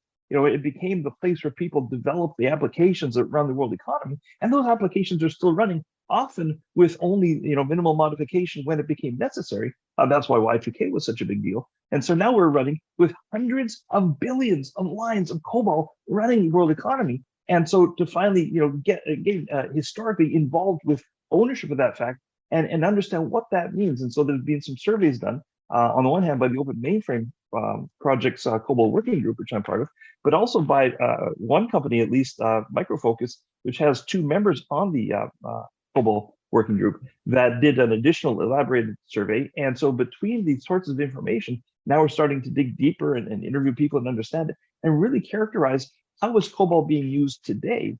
Because, as I like to say, you can't get from point A to point B unless you're willing to admit you're at point A. So what is point A? Where are we today? Not like, certain government figures are suggesting that all our problems are COBOL, but rather that all our opportunities are COBOL. And so it's just so exciting that people are waking up to the fact that COBOL has always been there, has literally always been there. And we can, really hook into that and see just the amazing potential, because on the one hand, this language was written to be, or created to be written by ordinary people, normal people, not fancy technologists. And so, replenishing the COBOL programming workforce is not that hard because normal people can write COBOL, but the COBOL continues to advance as well and do some amazing stuff. And so just the future is so bright. And so it's really neat to be part of a group that is explicitly addressing that and really trying to pull some meaning and understanding about that so that we can really move forward much more consciously. Yeah, and just the fact that there's research in this area, which there's been just a desert of COBOL research at least from a factual point of view. I mean, there's certainly been, certain things on just sort of the view of the demise of it, but I think getting an actual view of what this really looks like and driven from a vendor neutral perspective, so that everyone out there, especially enterprise leaders that are looking at what are my future investments like, they have research they can tap into. So that is one huge fantastic thing. And then the last bit is a kickoff of a working group which is looking at modernization in the mainframe space, which has been a very controversial topic because so much has been loaded on using modernization as a cover word for activities of just blanketly moving things off of the mainframe architecture. And if there's one thing I've learned in enterprise computing over the last decade is enterprises today have architecture all over the place. They're using cloud, they're using distributed, they're using edge nodes, they're using everything. And the companies that are forward thinking, don't look at this as the cost of doing business. It's a competitive advantage. And, Yvette and Rick, I mean, both of you are square in that area. And I know there was a lot of buzz about this modernization group. And, I'd love to kind of get both of your thoughts. Like, what do you hope to see out of this? Oh, okay. I guess I'll go ahead. Go ahead. Because I sort of volunteered for it. The M word has become problematic. Yeah. And actually in my day job, which is analyst relations, it's been interesting to see how the M word is shifting somewhat, the way analysts are referring to it. We're starting to see less of this lift and shift mentality and more about the word modernization really there's a role for modernization in place. And I think, which is a good thing. As far as the work group is concerned, I think certainly the industry coming around and coming up with a standard definition of it, number one, is important. And I think number two, identifying pathways to modernization, using the inherent capabilities of the platform, number one, and number two, just ways of using things that OMP offers, right, or any of the other associated programs to get people, to modernization. I think the most important thing is to make sure, though, that we say, when you think about modernization, you start with the business goal in mind first, not the technology, because the problem is everyone focused on the technology side. And it's just amusing to see now people looking at cloud and saying, oh, there's a slowdown in spending of cloud. People are rethinking their investments. David Linthicum from Deloitte recently had an interesting blog this morning on it. So good timing. Yes, absolutely. And I would just add to that, especially again back to the education and the skills, is looking at the mainframe as another platform, but the people that are coming out of universities or maybe have worked in the cloud environment can use those same skills in a mainframe environment, and letting them realize that things that they're learning now, the modern tooling, modern design today, can be implemented against the mainframe applications and updating those applications, even though the data is on the mainframe, but having the ability to use that tooling to get a really cool user experience, which is what they need to be competitive in the environment. So it's important to make sure that it's a huge commitment from IBM, but we have our whole modernization center, and we're working closely with you all on this too. So it's important for the platform and longevity of the platform. Yeah. Absolutely.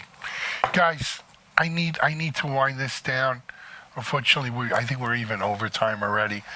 First of all, panel members, Rick, Yvette, Reg, thank you so much for joining. We do these once a month. We're always looking for people to come on and talk mainframe with us. So please come back again anytime. John, great job on the summit. I'm serious. I think in hindsight, we're going to look at this donation and this mainframe coming home as the beginning of a new era for the Open Mainframe Project. From a project that sponsored projects and talked about it to a project that has hands-on, right? Teaching people, expanding the mainframe and the mainframe's role. Thank you all. We're going to, as I said at the top of the show, catch this on your favorite podcast channel as well going forward. But for now, this is Alan Schimmel, Techstrong, for the Open Mainframe Project. Many thanks to the Open Mainframe Project, Linux Foundation, for working with us, partnering with us on this. We'll see you next month with another great show. Bye-bye.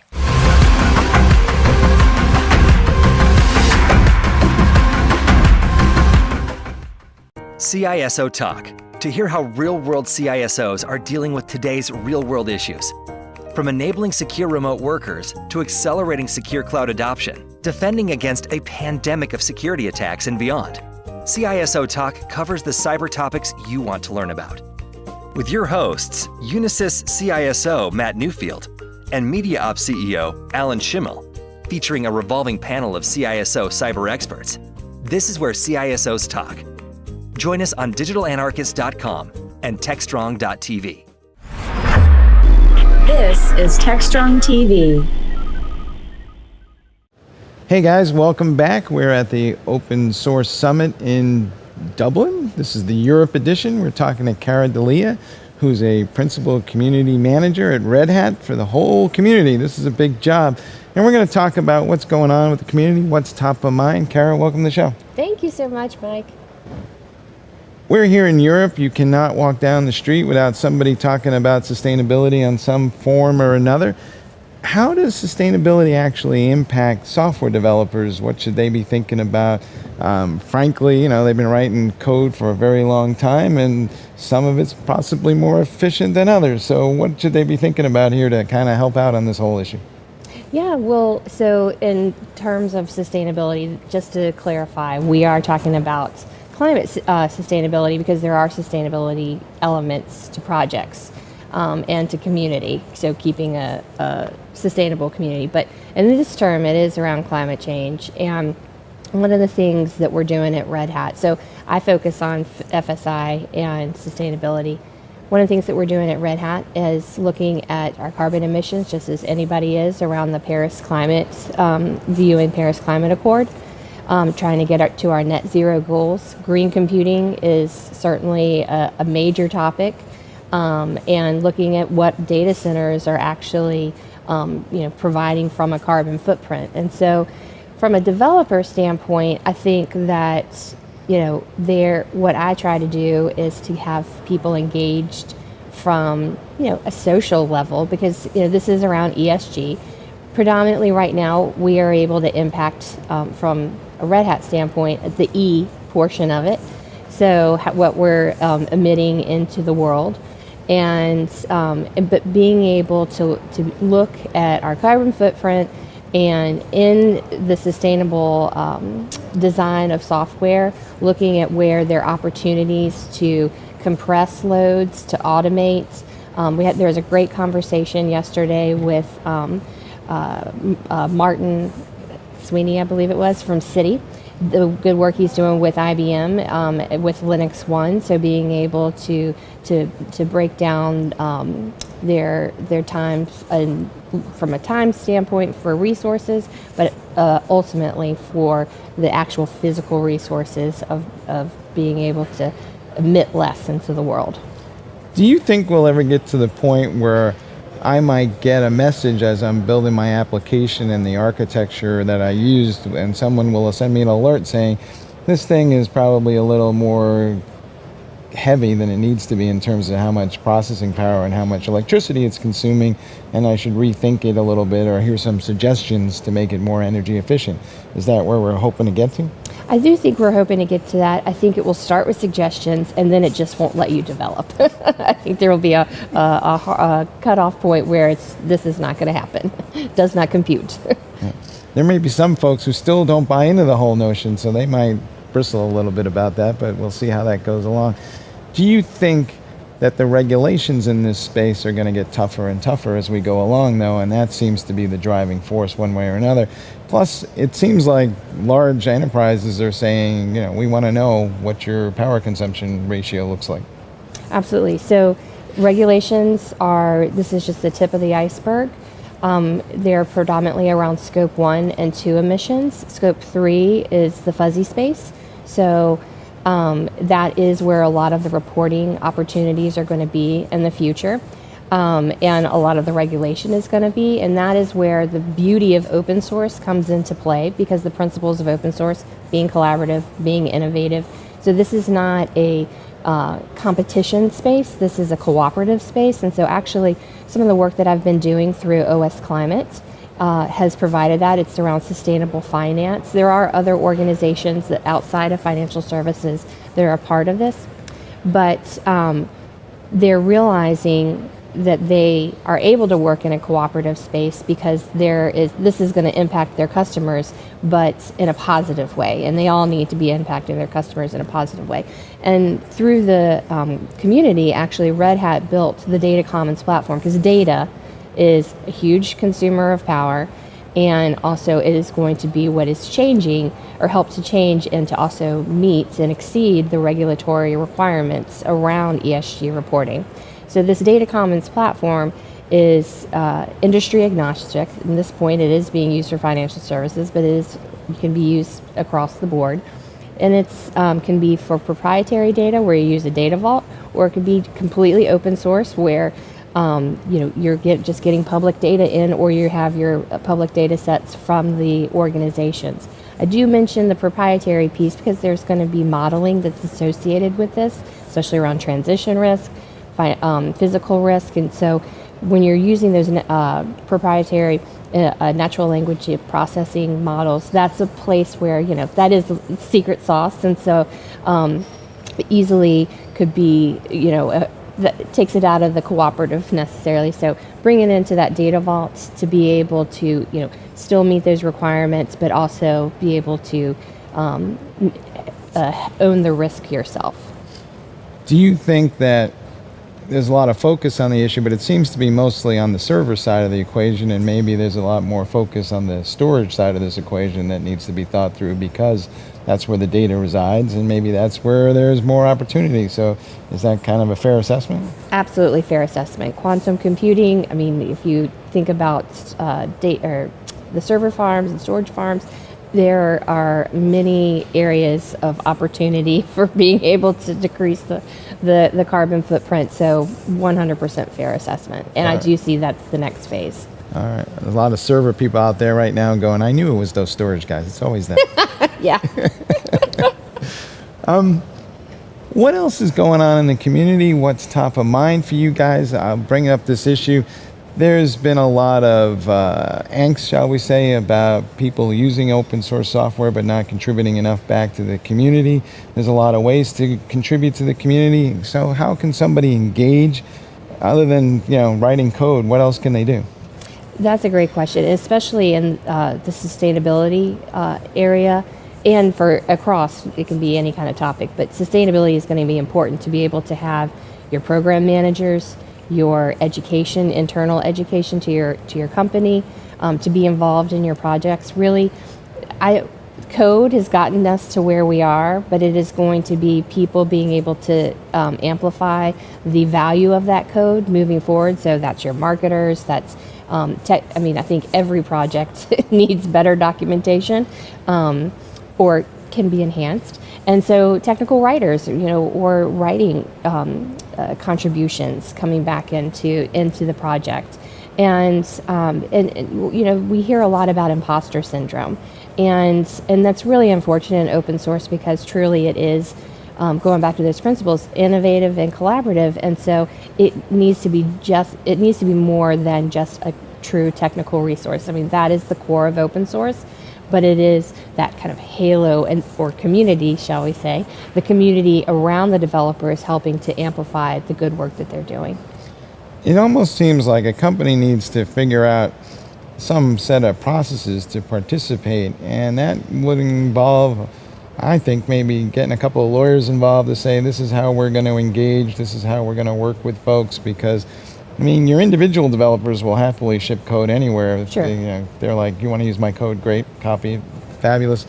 But the companies themselves need a more structured approach, and I don't think they know how to do that. So Is there a set of best practices for setting this up for this level of engagement? What should they be thinking about? Well, and that's the beauty of OSPOs, open source program offices, and that's actually where I sit within Red Hat and in the office of the CTO. And part of what we do as an OSPO is we educate our customers on how to create a strategy, who are your stakeholders, what policies do you need internally, what kind of governance do you need, and also going back to the stakeholders piece is really being able to speak to each of those stakeholder personas to be able to tie into their key motivators, especially if you're thinking of legal and being in a space of financial services like I am, who manages the risk and thinking about the regulatory requirements that are needed. And also, again, going back to that, we don't want to give up our secret sauce. It's being able to lay all that out within the strategy, and Red Hat is here to help. I know there are other organizations as well, but we help our customers to be able to create those strategies so that they can have, based on their risk spectrum or risk profile, they can be able to have the inner sourcing, essentially, policies and procedures as to how to contribute, whether technical or non-technical. You have seen some folks set these things up. So what is it that you see some people doing that just makes you shake your head and go, gosh, I wish they had talked to me first? Well, that is the beauty of open source, is that it's iterative. And so, it's just having a conversation. And I would say that the strategy piece is key. And making sure that you have a cross-functional stakeholders within that. It could be a small group, but at least it starts cross-functionally, because then you're going to have better buy-in, especially when it's not just a top-down, or I call it the middle management sandwich, and that, the CEO and the C-suite are bought in, the developers bought in, but then the management chain is not necessarily sure how to roll this out, especially when you're dealing with siloed organizations. And so it's being able to have that cross-functionality to get everybody on board. Do we need to train the lawyers? Every lawyer I ever talked to about anything said, don't do that. It's a bad idea. Absolutely. And we have a great legal team. And, the one thing that's really nice, too, is in Finos, we have the open source readiness SIG, which is, I am a part of that as well. And we do invite lawyers to that. We've had legal be a part of that. And so definitely the training for everyone, is invaluable, but certainly the legal side. I think one of the things that companies are overlooking about all this is that developers themselves want to work for places that contribute to open source projects, and the best talent is heading in that direction. So this isn't just about something that I should do because it's good for humanity. It's actually a business proposition, because otherwise you're not going to get the best talent. Absolutely. Open source certainly attracts and helps to attain talent, especially during this Great Resignation. And I think we'll see more of it within the Great Resignation. But open source, and that is one of the key pieces to the strategies that I was talking about, that we talk about, or that we share with our customers, is that developers are wanting to do this. They are wanting to be able to openly contribute. One of the key pieces, and going back to the legal piece, especially around security, in financial services in particular, many times the organizations are not, they block GitHub or they block GitLab. And so one of the pieces that I share is thinking about ways to mitigate the risk of those sites, but really it's a best practice to allow it, as opposed to a developer having to go onto their own personal device that might not have the updated patch that you had for your security policies, but being able to let them, and also that is a barrier to entry for a developer. So making sure that they have access to GitHub is actually, or GitLab, one of the key pieces of letting a developer be able to contribute, and that can be a rub. And the financial services people especially have to realize that they're now competing with everybody in the world, not just other financial services firms, for this talent. And a lot of the developers I know are not exactly jumping up and down to go to Jersey City and sit in an office and write Java code. So somebody's got to have to kind of make this more attractive than it currently is to them. Is there a set of best practices for recruiting developers and onboarding them and those kinds of things that you guys have thought through, or somebody in the Linux Foundation maybe, or maybe that's an opportunity for some future progress? Yeah, well, we have a lot of times that I hear from our customers is they're going to Ansible Fest, they're going to Red Hat Summit, they're going to other conferences as well, and that's where they're recruiting talent. Same at every conference we go, we always make sure that there is an eye for being able to share with our customers, this is somebody that you might want to be talking to. In addition to that, with the global pandemic, remote work has become a norm. And so you're not necessarily having to go to Jersey City, you're not necessarily having to go to Ohio or Marlow. The physical location is less of a concern, and it's more about the contribution piece. All right. Well, folks, you heard it here. You can be anywhere, but if you want it to be somewhere, Dublin might be the place to be today, because it is kind of gorgeous and it's a great city to hang out in. Kara, I want to thank you for being on the show. Thank you. All right. And with that, back to you guys, and we'll be back in about 2 or 3 minutes. Take care.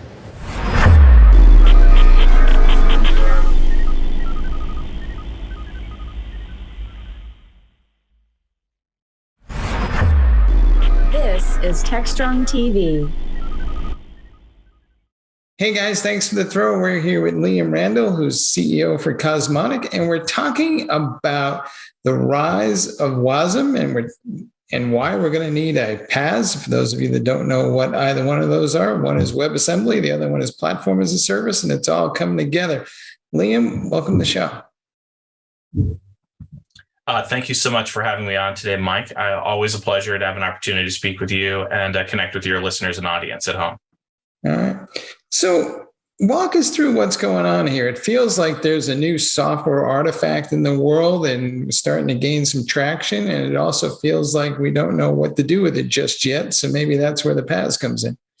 You're absolutely right. When you think back through the last 20 years of tech, we've gone through these epics of computing, sort of like a stack here, where from the bottoms up, we've looked around the landscape for what are the most common components to every solution, and we've worked to make those into platforms. So 20 years ago, we would bring developers into the loop designing a PC with their software and libraries and operating system, hardware and data center. And we looked around and we said, there's a better way. If we virtualize the computers, we can then just start at the operating system layer. And developers were happy and made faster progress. They adopted VMware and then later AWS. And as we move forward, we noticed there was a lot of friction around making sure that operating systems were configured consistently between development and production and testing and all of the other places. So we said, hey, every app needs this. This is a common layer of the platform. Let's make this a common platform. And we adopted a container and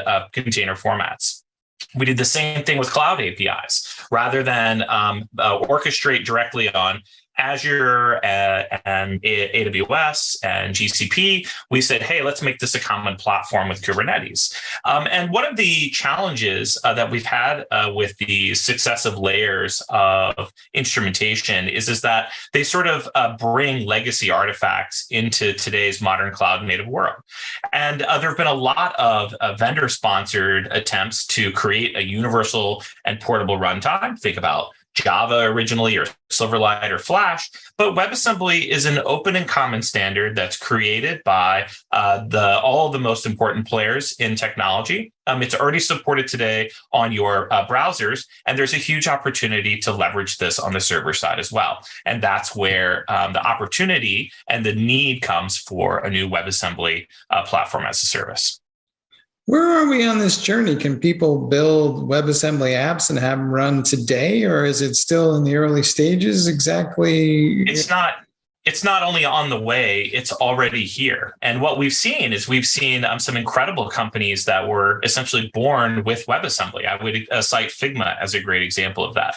Figma built an incredible platform that was extendable using WebAssembly-based plugins. It turns out that the properties that you would want for a plugin system for the web, you would want portability, you would want security, you would want security models that are portable, like so you can configure it consistently across all of these different domains, are the exact same things that we want on the server side.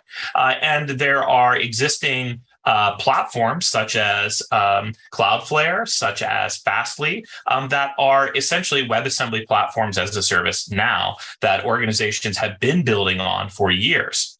The opportunity really becomes acute, though, when you start to think about playing outside those walled gardens. And Wasm Cloud, for example, which is a CNCF project, is a WebAssembly runtime. So it's a set of software that helps you to use WebAssembly more easily. That lets you take your code to any cloud, including your own, and connect those clouds.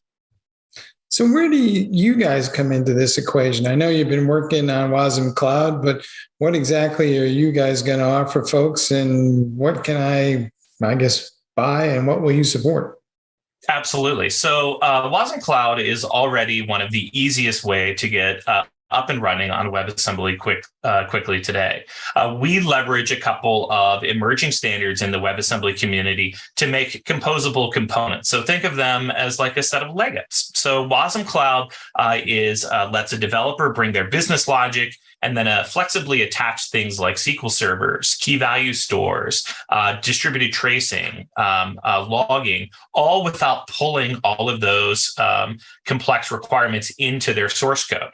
So from the developer's perspective, they can go from sketch to scale very quickly. They have composable capabilities. They can move from one cloud to another without having to rewrite or recompile their application, as well as a whole host of security advantages. All artifacts are signed, they're all tested before they're run, and so forth. But today, if you want to use Wasm Cloud, you still need to turn on your own servers in the cloud or get Wasm Cloud up and running. What Cosmonic is doing is launching the Cosmonic WebAssembly platform as a service that enables developers to create a new account and start leveraging this technology in 5 seconds, and then have their first apps out the door a few minutes after that. It's a sketch to scale solution. They can also extend their cloud by simply typing Cosmo up at any existing cloud location: Azure, GCP, Tencent, Oracle, even their own cloud or developer workstation. So I can finally attain this dream of writing once and deploying anywhere. But I'm going to start with the PaaS because that's kind of where the development tools are going to be, and that's where the experience begins. That's exactly right. Essentially, what the PaaS does is it means that you don't need to, sign up for an AWS account, configure a VPC, set up all the load balancers and the routing, and turn on a couple of workstations. It just lets you start immediately with a sort of assumption that your ops are taking care of you. I think one of the emerging themes that we're seeing rise consistently with WebAssembly is this idea of no ops. Where organizations and developers care less where things are running and care more that they're running, and that they're running close to the users and can scale automatically to meet the load of the work as the compute requires. As they say, perhaps somebody else's ops, but somebody's doing the ops somewhere. That's right. But, WebAssembly means that we can let go of a ton of complexity. There are 3 emerging WebAssembly startups right now. There's us, there's Suborbital, and Fermion. And what's interesting is that none of us are actually using Kubernetes behind the scenes. We're actually all using a much simpler orchestrator because our workloads have let go of many of the legacy components that containers brought along with them. We're all using Nomad from Hashi, which is open source, but gives us a simpler way to orchestrate and scale workloads in the cloud. What do you think the impact of all this is going to be on developer productivity? Because it is true that developers spend a significant amount of time playing around with infrastructure components. So are we going to get to a point now where I can expect what from my developers? I think ultimately you're asking the right question because let's take all the technology and set it aside for a minute. Exactly 100% of all of the things we've done across cloud and containers and Kubernetes are not about the technology. Right? Nobody gains a business purpose from being in those places. What does matter and matters the most is things that we can measure, like developer productivity. How quickly can you go from I have an idea to I have an application deployed around the world? And just like containers and Kubernetes and virtual machines before them, these technologies are compatible with. So WebAssembly is one additional arrow in the quiver of the enterprise toolkit that I think will be especially valuable for those organizations that need to build out to the edges, that need to focus on the global distributed use case. WebAssembly really shines in those areas. And for most companies, those are greenfield deployments anyway. A difference between WebAssembly and containers are that, containers really powered this last 10 years of evolution, the great lift and shift into the cloud, if you will. But the next 10 years of technology are really about building out to the edges, where the users are, where the data is, where we need limited and deliberate autonomy, where we find different cloud providers that are sometimes required for use based on legal, regulatory, and contractual commitments that we have with our users, and for the very right that we're operating in certain countries around the world. What happens to containers as a software artifact? I feel like we're just getting started with this. So where does that fit in this? These containers and WebAssembly are a better together story. This is not a verse story any more than containers and virtual machines are a verse story. They both, as software artifacts, have different properties and they enable you to do different things. I think out of the advantages that we have with containers, we find that there are huge libraries of existing code and solutions that are already prepackaged with code and software solutions. So WebAssembly can exist alongside, both inside those applications, inside those containers, as well as completely adjacent to them. Ultimately, WebAssembly shows up in your enterprise architecture just like any other microservice. It shows up as an HTTP endpoint running REST or GraphQL. And in that regards, WebAssembly and things like Cosmonic and Wasm Cloud are completely compatible with today's technology. They can be integrated and adopted alongside where it makes sense in order to give the developers increased productivity, to decrease their workload, to decrease the maintenance of the applications, and to ultimately decrease the cost to build and run and serve your customers. Do you think that our traditional notion of what a platform is becoming obsolete then, because we can run anywhere and maybe we just need to rethink the whole thing end to end? Well, I think that as we've started to operate and scale platforms, I think we've identified a number of critical attributes that are really important for an artifact or platform to be successful. Let me give you an example here. One of the key tenets we see in platforms is that they're extendable. They're pluggable, that while a platform will solve 80% of the use cases, there's always the additional 20%. And in our case, we look at those composable capabilities. Think about new things that people might want to do with Wasm Cloud on Cosmonic. So in that example, we might look at some people that have contributed capabilities to our stack. Adobe has contributed an adapter for Azure Cosmo DB. And Intel and BMW collaborated to bring both TensorFlow and Microsoft Onyx machine learning models to our open source communities.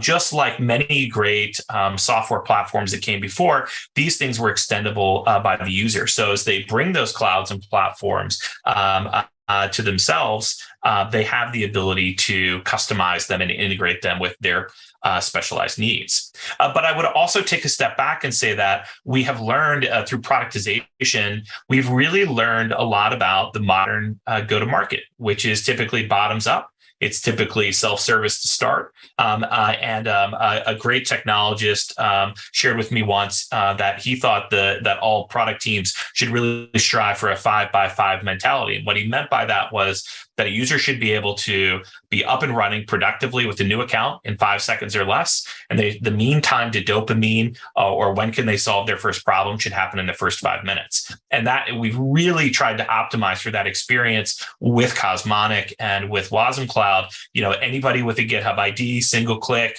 and in moments you have a full constellation. You can type Cosmo up at any cloud. It opens up your web browser and pulls the auth keys. A great experience, just like Tailscale. You can also do it all via CI/CD or a command line and API.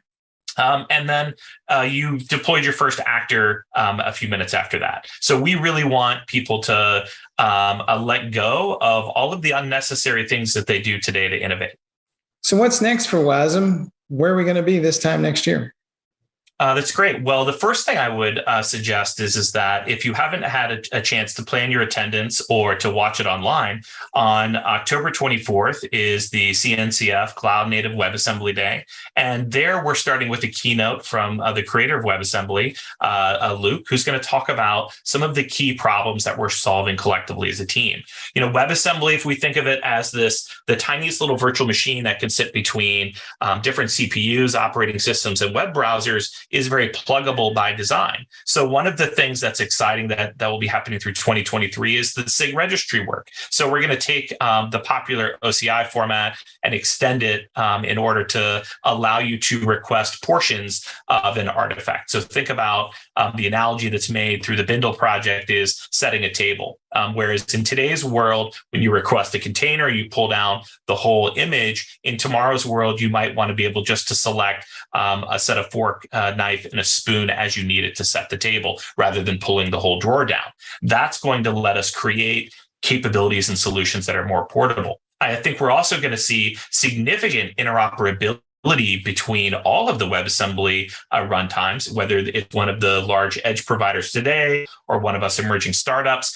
We're agreeing now today on what's called the component model. And what the component model means is that we can start publishing contracts that can be consumed anywhere. It's like agreeing on the shape of a puzzle. And so long as you match that shape of that puzzle in any language that supports WebAssembly, you're able to now connect those puzzle pieces. Those two standards, as they get completed and adopted across the ecosystem, are going to unlock a whole wave of mind-blowing integrations and complexity, as well as provide new on-ramps to WebAssembly as a community. It's going to let people from Python, people from Java, people from the .NET ecosystem more quickly embrace WebAssembly as a deployment target and start to take advantage of it. All right, folks, you heard it here. We haven't seen anything yet as far as cloud native goes, and the next wave is coming. Liam, thanks for being on the show. Mike, thank you so much. Hope you have a wonderful day. I'll see you at KubeCon. Cheers. Back to you guys in the studio.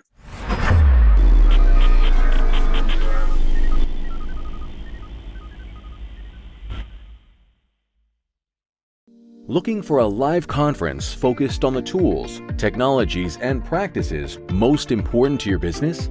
Innotech conferences are live one-day business and technology conferences highlighting the latest in trends for IT leaders, developers, and IT professionals. Each event combines education, innovation, peer-to-peer networking, and the latest technology and business solutions for a diverse IT-focused audience. Innotech conferences occur throughout the year in strategic regional locations, bringing together technology professionals from various industries to learn about the solutions, practices, and tools impacting their day-to-day work and gain insight into what's to come. Presenters at Innotech conferences are selected and curated to ensure each session provides the most up-to-date and relevant information without any hype. Whether you're interested in digital transformation, cybersecurity, cloud, IT leadership, or DevOps, Innotech conferences deliver. 2022 events are scheduled to be held in Austin, Dallas, Oklahoma City, Houston, and Washington, D.C. Innotech conferences are produced by Techstrong Live and powered by Techstrong Group.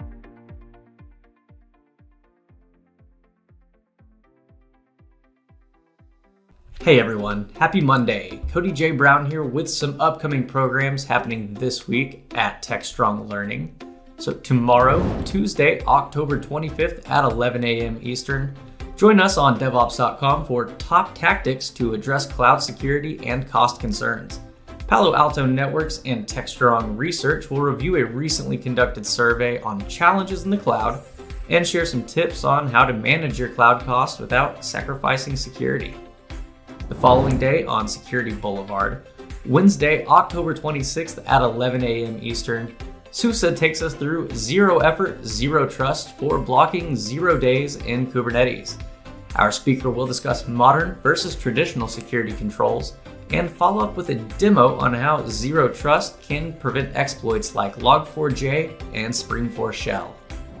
And following on DevOps.com, this Plutora assembled panel will review the impact of value stream management, how to get started, and perhaps most importantly, how to get your leadership on board. Join us Wednesday, October 26th at 3 p.m. Eastern for How Do I Get Started and Succeed at Digital Transformation. So that is all I have for you right now, but we do have plenty of upcoming and on-demand programs for you here at Techstrong Learning, so stay tuned. Previously on Engineering the Change. It's kind of like being on a football team. You got to make cuts to the roster, right? But we got to take it down to 3 finalists. Her essay was one of the best essays I've ever read in the 3 or 4 times we've done this. Yeah. So, She's in. yeah.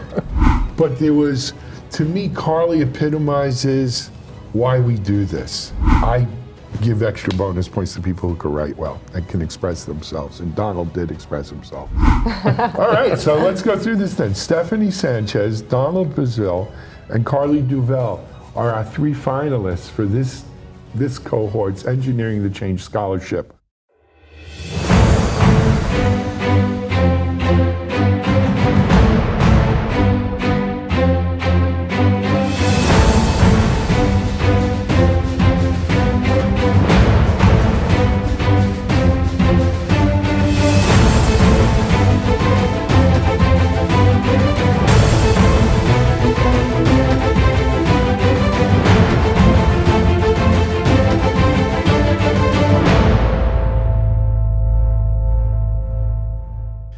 Engineering the Change has literally changed the lives of scholarship winners.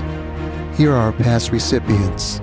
My name is Victoria Roas. I am an immigrant from Brazil. I came to this country when I was 10 years old. My name is Drew Johnson. I'm a full-stack software engineer. My name is Alina Maluk. I'm from Ukraine. I'm the winner of scholarship from 2 cohorts before me. The Engineering of Change scholarship that I won last year was life-changing. I really poured my soul and told my story to them, and a few weeks later I got a call from Alan, and it was, I even cried on the phone, I think. And it was like a life-changing moment. The program at Boca Code was amazing. It was easy for me with zero experience to learn the fundamentals of software development. My career has completely changed from barely being able to, hold down a job to now being sought after by some of the biggest tech companies in the world. Boca Code has built me up. I got a job at hot fintech software company at the day of graduation. I think that becoming a software engineer has been one of the most rewarding things in my life. I am Carly Duberval, mother of 2 amazing children. I have a bachelor degree in accounting. My name is Donald Brazil. I was born in Haiti. I was raised in Fort Lauderdale, Florida. Growing up, I've always been interested in technology. Hi, my name is Stephanie. I'm originally from Haiti. I've resided in Miami for wherever it feels. I currently have a degree in psychology, and I enjoy helping people. I migrated recently to Florida because of insecurity and political issue. I fell into software engineering as something I would love to pursue. feel like there is a void that that I still have. There's something tugging at me because I feel like I have not challenged myself to reach my full potential. Here in US, my degree is not accepted. I need to work for my family duties.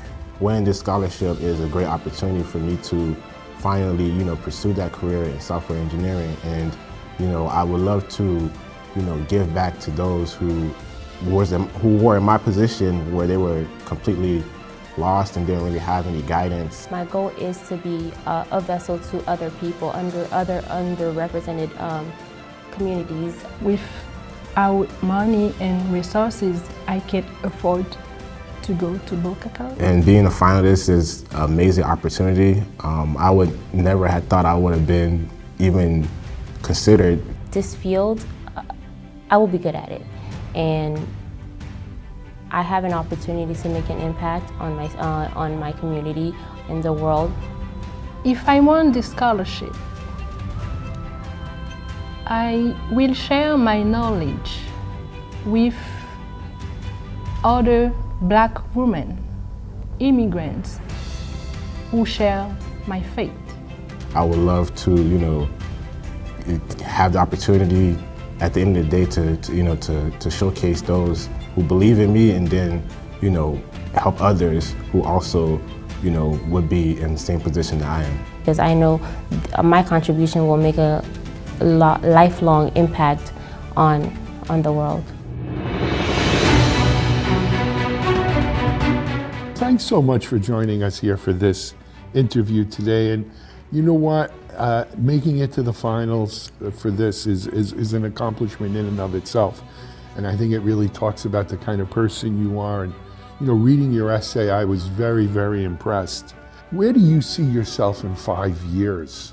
In 5 years, I will be that software engineer who will help immigrants to achieve their dreams. 5 years, I would love to see myself, slowly opening my organization, have it on the ground, running. I just want to see myself helping others, just like others help me. I just want to give back to those who gave to me. I see myself hopefully excelling in the field of software engineering, and I don't know exactly what my niche will be. So I know that I'm going to be excelling. I don't know exactly what it'll look like right now, but you guys will be proud. Why do you want to be a software engineer? What's gonna make you stick through this at the end of the day? I love it. I can do it. I will do it. Why I will do it? Because I love it. It's just a great field to get into. The technology portion of it is just something I've always been interested in. As a kid, I've always been interested in computers, phones, gadgets. I always felt a need to, or a pull toward doing something for someone else. In the field of engineering allows me to continue to do that, because whether it is in a medical field, the automotive field, just the world of entrepreneurship, there's just so many different ways that I can continue doing good and making an impact. One of the things that's something that's very near and dear to my heart is, equity, parity, gender diversity, and just diversity and parity on all levels, equality. And I wonder how do you envision going about doing that? Like I did with my old career, I lift women to accounting in my country.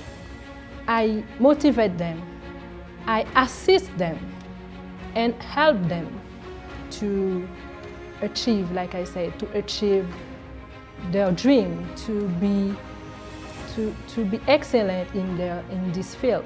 I would love to open an organization that can, give back to those and help guide them with the opportunities that I'd had from this experience.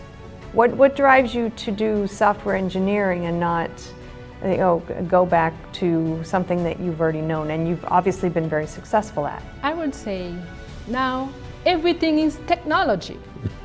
So why should I say in accounting?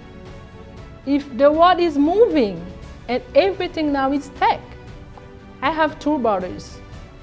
One died in 2007. He was a senior software engineer. My youngest brother is a software engineer. Why not me? It's because I'm woman? No. I want it, I will do it. At the moment right now, I work inventory for a home installation company. It's a pretty okay job, but it's not what I feel that I was meant to do. The knowledge I have, I can pass on to other people. I know some of the challenges that our communities face.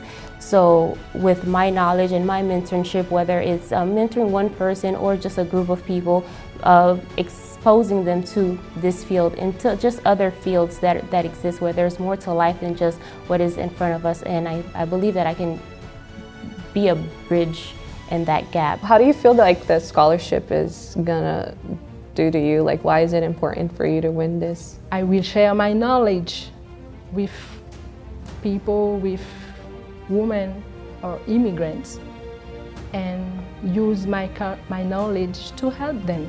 This scholarship is giving me that opportunity to show the world that, you know, I can do great things. So this scholarship would definitely assist me in changing the trajectory of my life and hopefully where I can continue this same legacy and helping other people as well.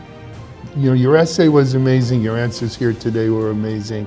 You really do represent what engineering the change is all about. Thanks for coming in today, and we can't wait to announce our winners soon.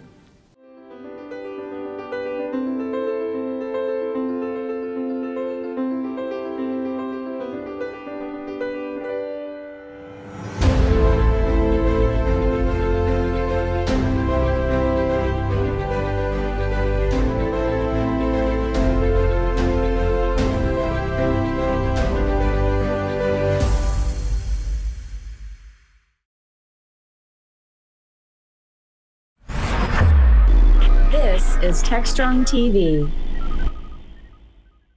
Well, the great pleasure of being joined by Bob Davis. Bob is CMO with Plutora. Welcome, Bob. It's great to be here, Mitch. I appreciate the opportunity to chat. We should have a lot of fun here. Always love talking with you. So for folks who may not know you, may not have heard of Plutora, tell us about yourself and your background, a little bit about Plutora. Sure. I'm a longtime startup guy. I've been involved in building startups. This is my 10th one, and joined Plutora about 5 years ago and really went on the journey of digital transformation, of looking at what it takes to get better and release better software in an increasingly complex environment. And that's where Plutora really started, something like 10 years ago. I joined 5 years ago, and we then kind of evolved with the market as a part of the value stream management space. So as that started to evolve and crystallize, we became an early member there. And I've been fortunate enough to be involved in that, as well as the Value Stream Management Consortium, where Plutora is a founding member. So we're heavily involved in digital transformation, value stream management as a part of that, and so forth. So it's been quite a journey. Well, you know, to me, I'm not going to describe the official definition of value stream management, but to me, it's about connecting the dots and making sure that the dots are lining up with as frictionless as possible to get the right outcomes. You put a nickel in here, hopefully you get $1 worth of value out of the other end that you can go to market with, to be really simple about it. But that's kind of how I'm always using that as my test to like, okay, are we on track? Are we getting what we should get? And how do we know? And that's the value stream. Yeah. My perspective is colored by my history in networking and network management, where, you know, not long ago, I don't know, a decade or two ago, it was all about heterogeneous management. You know, the notion of managing multiple different kinds of things that are in your network and so forth. And value stream management has a similar approach of being the ability to manage a heterogeneous development environment, where heterogeneity is described not just of multiple tools and multiple steps in the process, design, test, that sort of thing, but multiple methodologies and multiple processes. So it's a complicated thing, and value stream management seeks to connect the dots, as you say, and then provide the visibility to see what comes out the other end. And hopefully that's valuable to the customer. Well, it would be nice if we had one, workflow stream happening through our development process, but there are literally dozens, maybe hundreds in some cases, and they do overlap and interconnect, right? I need some changes in the legacy system for the new mobile app that I'm pushing. That's right. Whatever. That's right. And that's very typical. That's very typical of what we see. When we go to market, we don't sell to people. I mean, we would cheerfully, but we don't typically need to sell to people that are, a software company that started, and designed their development. There's tool chains around, a common theme, and everything is nice and buttoned up, and they know how to do it. They started from scratch that way. You look at your Googles and your Spotifys and what have you, and that's a storied success component. That's not the reality of what we see. What we see is it's messy. The companies we sell to, the Global 2000 would be a good category to think about. Their legacy, they've been around hundreds of years in some cases, and it's fascinating to see them struggle with trying to get control of that estate so that they can keep up with the digital transformation that is so necessary to compete these days. And that's the struggle that we see when we go to market, both from a vendor point of view, but also a consortium point of view, where from that angle, it's more of an industry resource. So we get a lot of questions, and I see a lot of people coming into that, asking those very questions. How do I start? Mm-hmm. It's very complicated for them. It's not like DevOps, where we kind of know CI/CD is sort of a really good place to start, right? Because it all builds around that process, or at least to some degree. Not so in value stream management. Well, tell us a little bit about. You're living, eating, breathing, value stream management every day. So you're immersed in the industry and what's happening. Love to get kind of your readout of where we are, and you mentioned kind of where to start is one of the big challenges folks have. What maybe some of those other challenges are? Sure. I think the industry has become much better known. Value stream management as a concept is now, a part of the dialogue that you see when you go to trade shows, conferences, look webinars, look online. The vendor landscape has, gone up significantly. I, doubled, tripled in terms of that, and people on the peripheral, doing value stream management stuff, and leveraging that. And so the good news is that there does seem to be a real, almost a gold rush to understanding this, because there's promise in them, there are hills kind of thing. It looks good. I can see it. The promise is almost nirvana. So there's that. The flip side is it's gotten very noisy, and it's gotten, there's campfires that burn that, no, this is the right approach. No, this is the right approach. And that's normal stuff. I don't think that that's a sign of anything unhealthy, but it is a complication when it comes to, an IT professional trying to understand how to get started in their messy environment, where they've got multiple different processes, from old style waterfall to the most up-to-date things. We talked to one, they have 3,200 applications. Some of those are built with 150 or more microservices, and they're independent and dependency links to waterfall applications that are housing highly secure data. And how do I evolve those things? And people go, man, I just don't get it. And ooh, there's a promise here. But it's complicated, because it's not just about buying a tool. And that's one of the things when DevOps started, there's a lot of history, and I'm oversimplifying, of course, but at some point it was certainly true that it was a rush to automation. It was like, I want to automate deploy. I want to automate release. I want to automate this. And those had real quick gains. And it was, so I was able to, in effect, start small by having a tool. Value stream management isn't about a tool. It's about actually understanding all the tools and putting them all together and getting a view of the broader picture. And that's what makes it hard to start with, because I'm touching so many different things. So that's the struggle, is how do I get started? And we see that a lot. And that's what people are coming to us for, because there's problems with process. How do I evolve my processes so that they can conform or lend themselves to a more successful delivery of value to the customer? How do I set up my workflows so that I am not waiting for things, so that things are moving smoothly, not just within a workflow, but across workflows where I don't have the visibility? How do I do that? And how do I do those things without meeting every morning for an hour, talking to the people that have pieces? It's a complicated process. And then the big problem we're seeing is the leadership. There's no solution, call it what you will, all little letters, no acronyms, no product names, no platform names, but the solution to solving the problem of being stuck in my digital transformation. There's nothing in the budget that deals with that. And if value stream management is one of those things, there isn't anything. So that means I've got to prove the value to my leadership.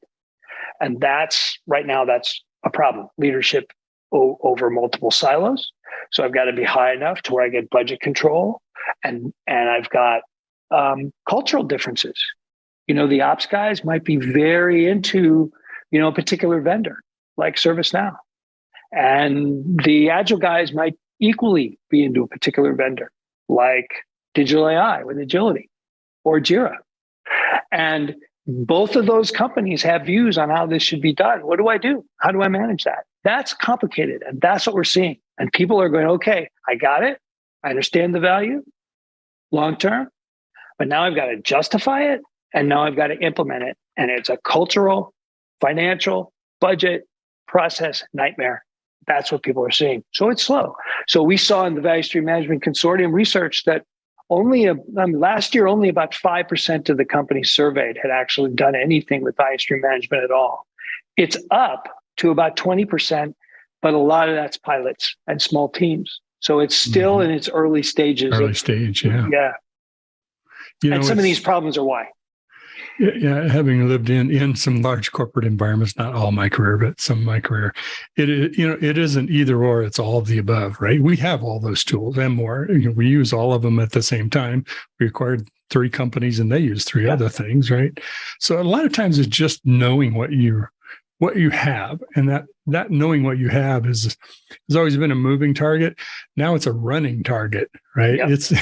It's moving it. I mean, it's getting ready to move at bullet speed here pretty quick because it's flat out changing every day, everywhere. You can't stop it to measure it right at any one point in time.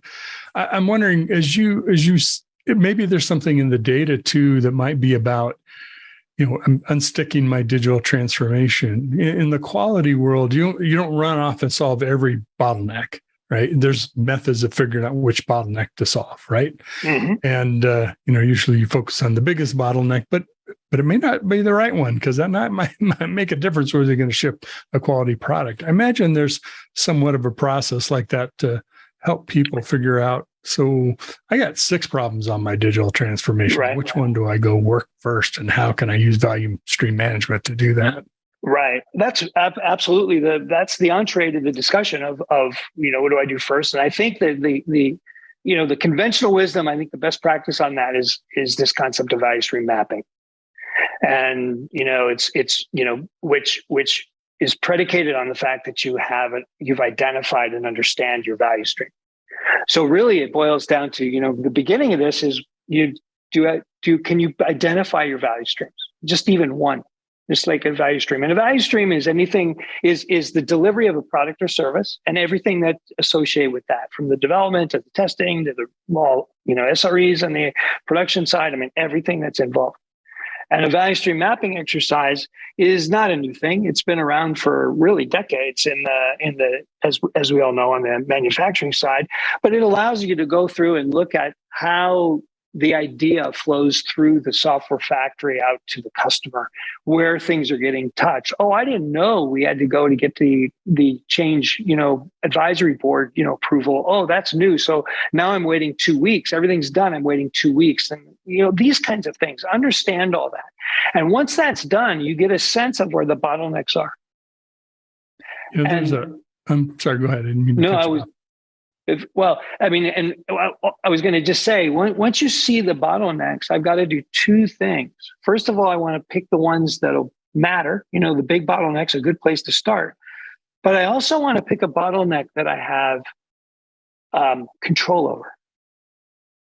Mm-hmm. So I can actually do it. If I find out there's going to be bottlenecks in that value stream, some of which are bringing into play multiple organizations, maybe a security team, maybe, I mean, you know, and getting that organization, for lack of a better word, fixed so that it's efficient, whatever that means, that is fairly daunting.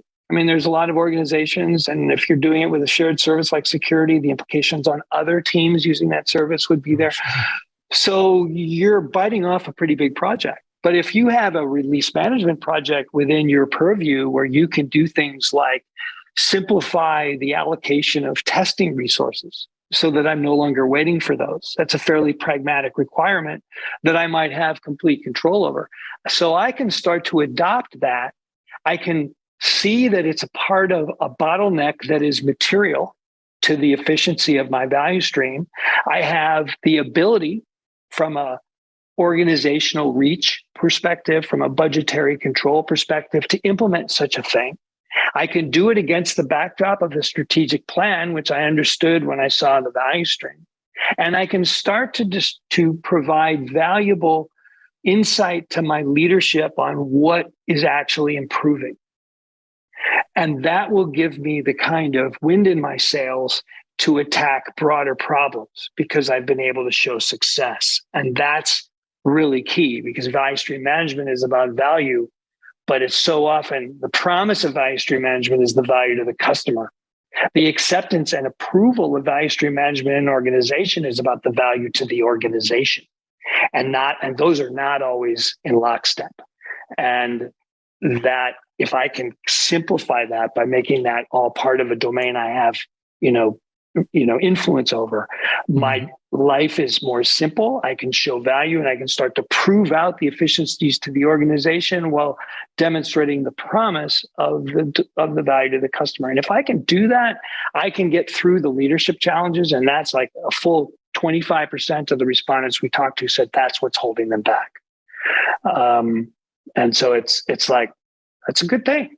So, that's kind of where it's at. So you're starting small, but not just because you want it to be small. You want it to be small so you can influence it and also show the material benefit to the overall efficiency of the value stream.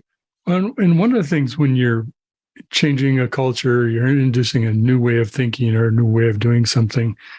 I've learned the hard way by doing it the wrong way. And I realized that gradually learned that the right way, oftentimes it's not picking the right problem, it's picking a problem that you can succeed at. It's of enough size that it matters, but it's not so big. We don't have to solve the big, hairy problem that's hanging out there. But you really are teaching yourself and the organization how to do this. And you'll start to recognize patterns, just like we think about software patterns, right? A singleton pattern, a design pattern, et cetera, et cetera. You'll start to see those things. We've seen this before.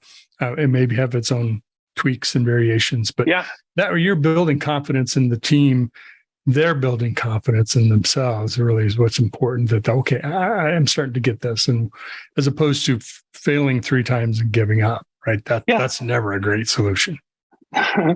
That's right.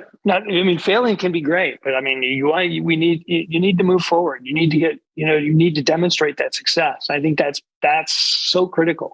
And, that's the benefit DevOps had because, CI/CD, elegant container microservice orchestrated CI/CD pipelines are a new thing.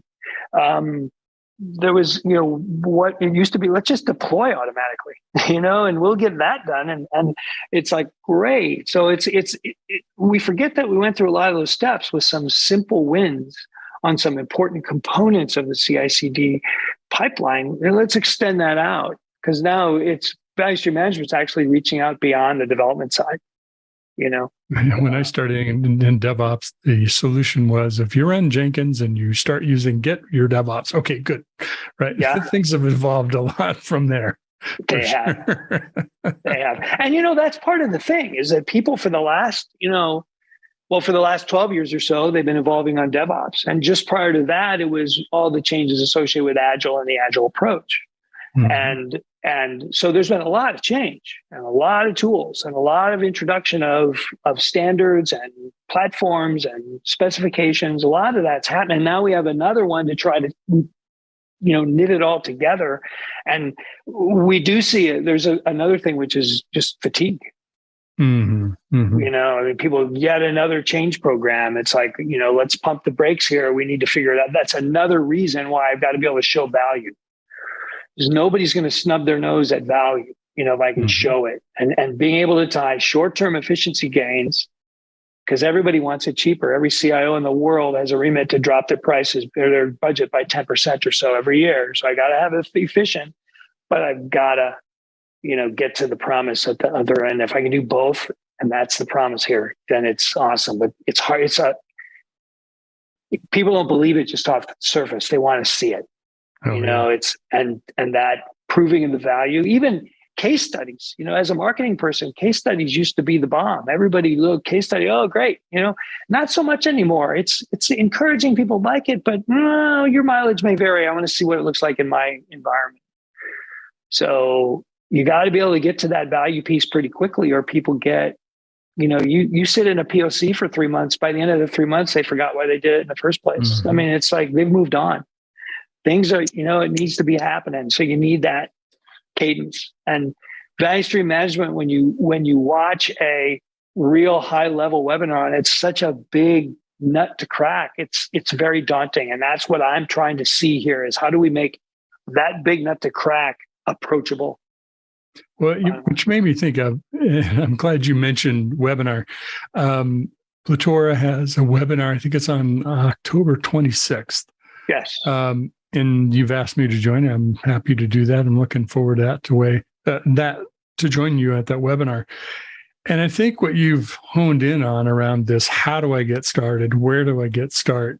Seems like if you're going to answer a question, that's the first one you've got to answer. Got to answer. So it sounds like, I think that's something we're going to spend a lot of time talking about. Not just conceptually, but really kind of digging into it so you can walk away and say, okay, now I know how to decide where I'm going to go work on this. It's a complicated, that's right. That's exactly right. It's a complicated question. I think there's a lot of pieces to it.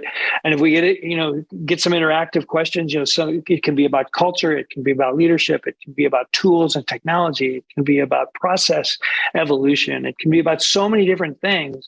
And one of the very first things when people say, where do I start? It's like, start where you are. Mm-hmm. You don't have to start somewhere else. Start where you are. If you're not real mature in DevOps, that's okay. You can still get started. There's ways to get started. In fact, there's benefits in getting started if you have that kind of more of a green field than a brown field. So, I mean, it's like start where you are. And depending on where you are, the recipe might be a little different. So how do I recognize that? How do I approach that? These are all things that we can explore with a good interactive session. Excellent. Well, I'll put the link for the webinar on the 26th into our description. So when this video goes up, folks can go check it out, or even after it. Great. And be part of the conversation, because it will be conversational. That's how we like to do those things. Any parting thoughts here, Bob, as we get ready? Maybe that is sort of our next thing that we can help folks with. And also be sure to tell them where they can find out more about Plutora. Yeah, that's where I was going to go. I mean, I think that there's two things. First of all, Plutora, we have Plutora.com. We have lots of information up there. In fact, one of the things we offer is there's a CI/CD tools universe where we have little write-ups on pretty much every tool you could conceive of in the CI/CD world, just to kind of poke around and see what's there. So there's a lot of resource to get development information. We also have the Value Stream Management Consortium, which is vsmconsortium.org.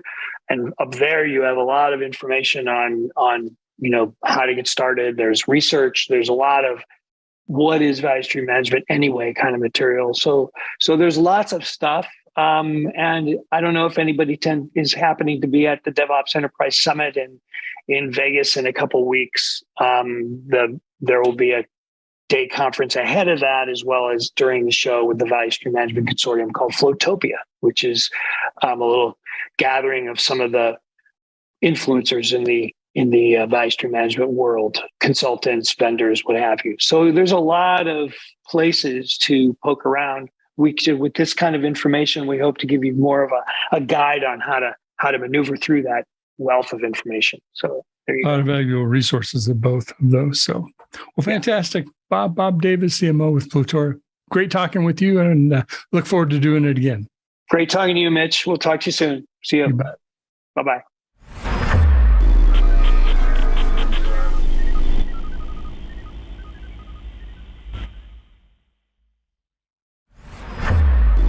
This is Techstrong TV.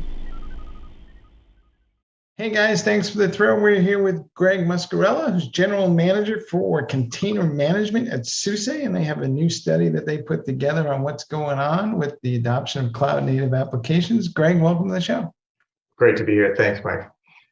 A lot of folks are, let's face it, intimidated by cloud native. They got to master a lot of new technologies. They got to figure out how Kubernetes works most of the time. They certainly have to deal with containers.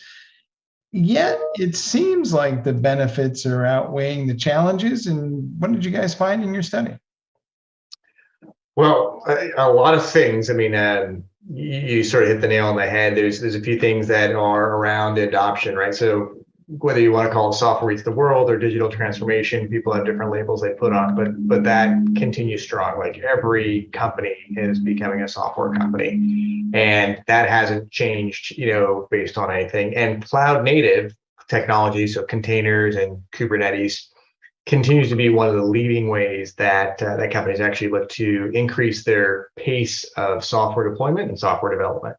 Right. So I think that's one of the key takeaways in that front. And of course, open source is the other underpinning. The adoption of open source, well, I don't have to tell you, but the adoption of open source continues, again, unabated. And you see it underpinning so much of the infrastructure of the internet and increasingly of enterprises, organizations, IT. I know some of us have been talking about this for the better part of a half a decade now, but it's still early stage, right? I mean, it still feels like a lot of organizations are still in the early innings of adoption. And so, just how far is that journey or curve, and how far are people along it? Interesting question. It's a little bit of navel gazing. I'd say, I don't know if I'd use a Churchill phrase to say, like, we're at the end of the beginning, perhaps. When I look at the types of customers that we're talking to, I do feel like we're moving beyond the early adopters who want the latest and greatest and are just looking for the most tech amazing thing to see what they can do to play with and are interested, not risk averse at all, happy to take on a science project, ready to kind of break some glass and all in the effort of advancing the technology and kind of being ahead of the curve, to more early majority, right? If you follow the crossing the chasm thing, where we are seeing people who have direct business outcomes that they're trying to achieve, a little bit more risk averse. They're not looking for a science project, they want a complete solution. So they're looking to companies like ours to provide that sort of thing and help glide into that cloud native environment and yield some of the benefits from it. Do you think we're on the cusp of a new era? I would say the first era of the cloud was we lifted and shifted all the stuff that was running on premise in a monolithic fashion and threw it up into the cloud. And now we're kind of looking at it more as, what exactly is the optimal structure for these cloud environments? Yeah, it's interesting. So I think people would have loved to lift and shift to the cloud. I think we know a lot of that didn't work. Like you were refactoring, which is moving from on-prem to whatever your favorite cloud provider was, right? So from primarily, hypervisor-based VMware environment to whether it be EC2 or Azure virtual machines or Google virtual machines, right? The lift and shift doesn't work. So there was some degree of refactoring there. I think what we're seeing now with cloud native is more attention to wait a minute, we often group the public cloud and we say the public cloud and we say on-prem as if the public cloud is kind of homogeneous, monolithic. But really it's almost like having three different operating systems up in the cloud. And then, you've got a fourth one that you're used to on-prem, or maybe a fourth or fifth one you see on-prem. So I see cloud native and Kubernetes in particular as providing an abstraction layer and a common operating model across these public clouds and on-prem. And so it's one of the things that customers really like about this is like, okay, it's a little to use the Java phrase, right? So write once, run anywhere. I don't want to, it's not quite that simple, but there is a lot of commonality of what you can now do on whichever your favorite public clouds are and on-prem without having to refactor or rewrite a lot of things, or significantly reducing the amount you might have to customize for a particular environment that you want to run in. We've been chasing this hybrid cloud dream for a long time, and right now we have multi-cloud, and part of the problem is every time you add a new cloud today, you actually increase the total cost of IT because you got specialists and different consoles. So will we get to some centralized management capability if we move to this cloud native approach, and could we actually lower the total cost of IT if we do this right? Well, yeah, and look, I want to be careful here. There's no panacea. It's not like, hey, throw in cloud native and all of a sudden all your problems go away. I think this gives you a good chunk of the journey towards it, right? But it also takes a culture or intelligent choices on top of that, right? So even if you go with containers and you're standardizing Kubernetes across, the GKE or AKS or EKS and maybe it's Rancher on-prem or something like that, you can still make choices that are going to paint yourself into a bit of a dark corner. You can start using proprietary APIs and things that are unique to particular cloud providers. And then if you want to redeploy your application somewhere else in the future, that's going to take more work. And let's not forget data. Data has mass, if you will. Obviously not physical mass, but it's difficult to move all your data from one environment to another environment or replicate it. So managing those things are other challenges.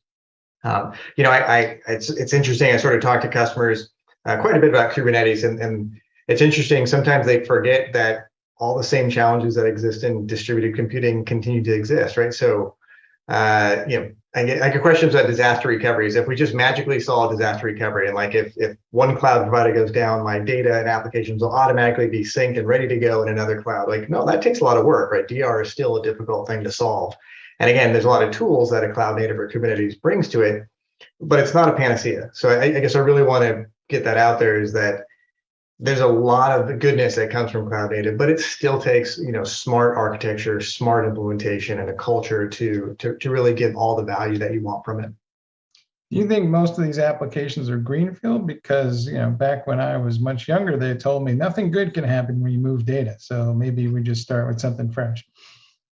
It's a mix, right? So kind of like what you said when you move to the cloud, it's a very similar thing going from on-prem cloud. Sure, people love to lift and shift, but honestly, you don't get a lot of value other than you're renting hardware instead of, buying hardware and paying on different terms. And there's a few other benefits you might get there as well. I don't mean to diminish it. But no, I think the biggest benefits come from refactoring and writing your application as a distributed computing application. That's a big change for a lot of applications that are written as monolithic applications that are tightly coupled to the infrastructure they run on and the storage and the data that's there. So, are we seeing only greenfield? No, I'm definitely seeing other applications move over. Is the largest advantage for greenfield applications that are written to take advantage of this architecture? Yes, of course. I don't think you'd be surprised with that, right? What is your sense of the acceptance of Kubernetes, especially because a lot of folks are intimidated. A lot of developers are not quite rushing to the platform. Only recently, I would say the IT ops guys have really got behind it because they figured out that they can scale resources up and down. But it's really supposed to be an abstraction for building abstractions. So where are all the abstractions that are supposed to be built on top of it that make this thing easy to access? What does that look like? Yeah, you can always create more simplicity by having an abstraction layer, and you can always, reduce or increase performance by eliminating an abstraction layer, right? So this tension that always exists there. I do think there is an abstraction layer there, and Kubernetes. Well, maybe another way of saying it is like Kubernetes is distributed computing is difficult. I think Kubernetes makes distributed computing easier, but not easy. And so when people look at Kubernetes and the learning curve and what it would take to kind of move your application to a distributed architecture and take advantage of Kubernetes in a container orchestration system, again, yeah, I think Kubernetes lowers the bar tremendously and really accelerates what you want to do. That may not be what you need for your application. It actually may be that monolithic, lives on a single server. That may be precisely what you need, in which case, making a distributed application is overkill, maybe not what you want to do. So I think it's use the right tool for the job and get the job done. And what I'm seeing is there's plenty of applications that in this day and age with the internet and customers everywhere and the need for scale and elasticity and DR, Kubernetes brings a lot of value to a lot of applications. So it doesn't sound like Kubernetes and microservices will supplant monolithic applications as much as the two will live side by side together. I think, like I said, I think there's room for both. And if it were me making a decision, like what's the cost of re-architecting versus the benefit I'm going to get out of it? And for some applications, it's going to be a screaming deal to go and move it over. And for others, it's like, yeah, it's good enough as it is. Don't mess with it. Look at all the applications that still run on mainframe. I'm not saying anything shockingly new here, right? So I think people have been making these calculations for decades now. And I think they're still smart and are making intelligent choices about the best platform to run their applications on. So what's your best advice to folks who are either, maybe they got 1 or 2 clusters or they're just starting out, but you've seen enough of this where, what's the thing that you wish people knew when they got started that people learned 6 months, 9 months later? I guess I'm asking you to help lower the idiot tax. What do you know? Well, look, we all went through it. So, I think it continues to be the same thing, is understanding the advantages and the limitations of the application. And, if you're a hands-on keyboard kind of guy, and actually, that's the way I learned, is write an application and actually get used to it and see what the pros and cons are of it and learn it. And I think, we obviously at Rancher, we have Rancher Academy, and it's very easy to get started with Rancher Desktop. And there's a whole bunch of tools that you can use to do that, get your hands dirty for absolutely free. And not just us, like there's tons on the internet, right? So there's loads of resources out there. I think it's the best way of doing it. If you're, further away from the keyboard, I think it's really kind of understanding the pros and cons in general of distributed computing, and then what the specifics are around Kubernetes and pros and cons versus other solutions you might be looking at, right? So something I hear more about today too, because we talked about portability and we talked about other things. As the economic winds feel like they're changing anyway right now, there's increased attention on cost conservation, right? And some of that means in IT land, having the freedom of choice or avoiding lock-in, right? So we know when you have a vendor that has you locked into something, they're a little bit less likely to budge on price when it comes to negotiation, or time's getting a little bit tougher. And that's what the advantage of having open APIs and open source and that credible ability to move your application from one environment to another to take advantage of different tools really gives a lot of leverage to customers, right, or to organizations that have those workloads. So I am kind of answering a couple of different questions. So way of getting started is like, know if there's even value for you at the end of the tunnel. Like, is this something worth learning? Like, is this something that you want to get into? Is there a value proposition for you? And if so, invest an appropriate amount of time to learn, what it is. Again, if you run a simple application that runs inside your data center, is only consumed by, a few people in there, maybe your monolithic is fine. Maybe there's no reason to go to microservices or Kubernetes. But if you're running a distributed, massive multiplayer online game, there's probably a whole lot of value. And that's why we see a lot of gaming companies that work with us, right? There's a ton of value in there of moving to containers and something distributed like this. So the report covered a lot of ground. What surprised you most in this thing that you didn't expect to see? Well, I hate to say it, I wasn't surprised. Maybe it's confirmation bias, but it confirmed things that I think many of us have been seeing. So nothing jumped out at me other than, kind of comes in about as I expected, with the adoption of Kubernetes, the adoption of more and more software, and of course, open source continue to play a massive role. So I don't think any of those things, when I say them to you, you're probably not falling off your chair, saying you didn't expect it either. So it's a confirmation. I think the only thing that you kind of look at is the speed of things. You start to ask the question of where are we in this adoption cycle? And I see, it's pretty broad. And so we try and get a thumb on this, but all I'll say is, we personally think that this is a trend that's going to continue for a long time because there's real value for customers there. So whether we're early or mid or wherever we are in this trend, we're just going to keep executing and keep helping customers kind of take advantage of the new technology. All right, folks, you heard it here. Just jump on in the deep end of the pool. The water's fine, and you'll figure it out as we go along. Hey, Greg, thanks for being on the show. Mike, appreciate it. Always a pleasure to talk with you. All right, guys, back to you in the studio.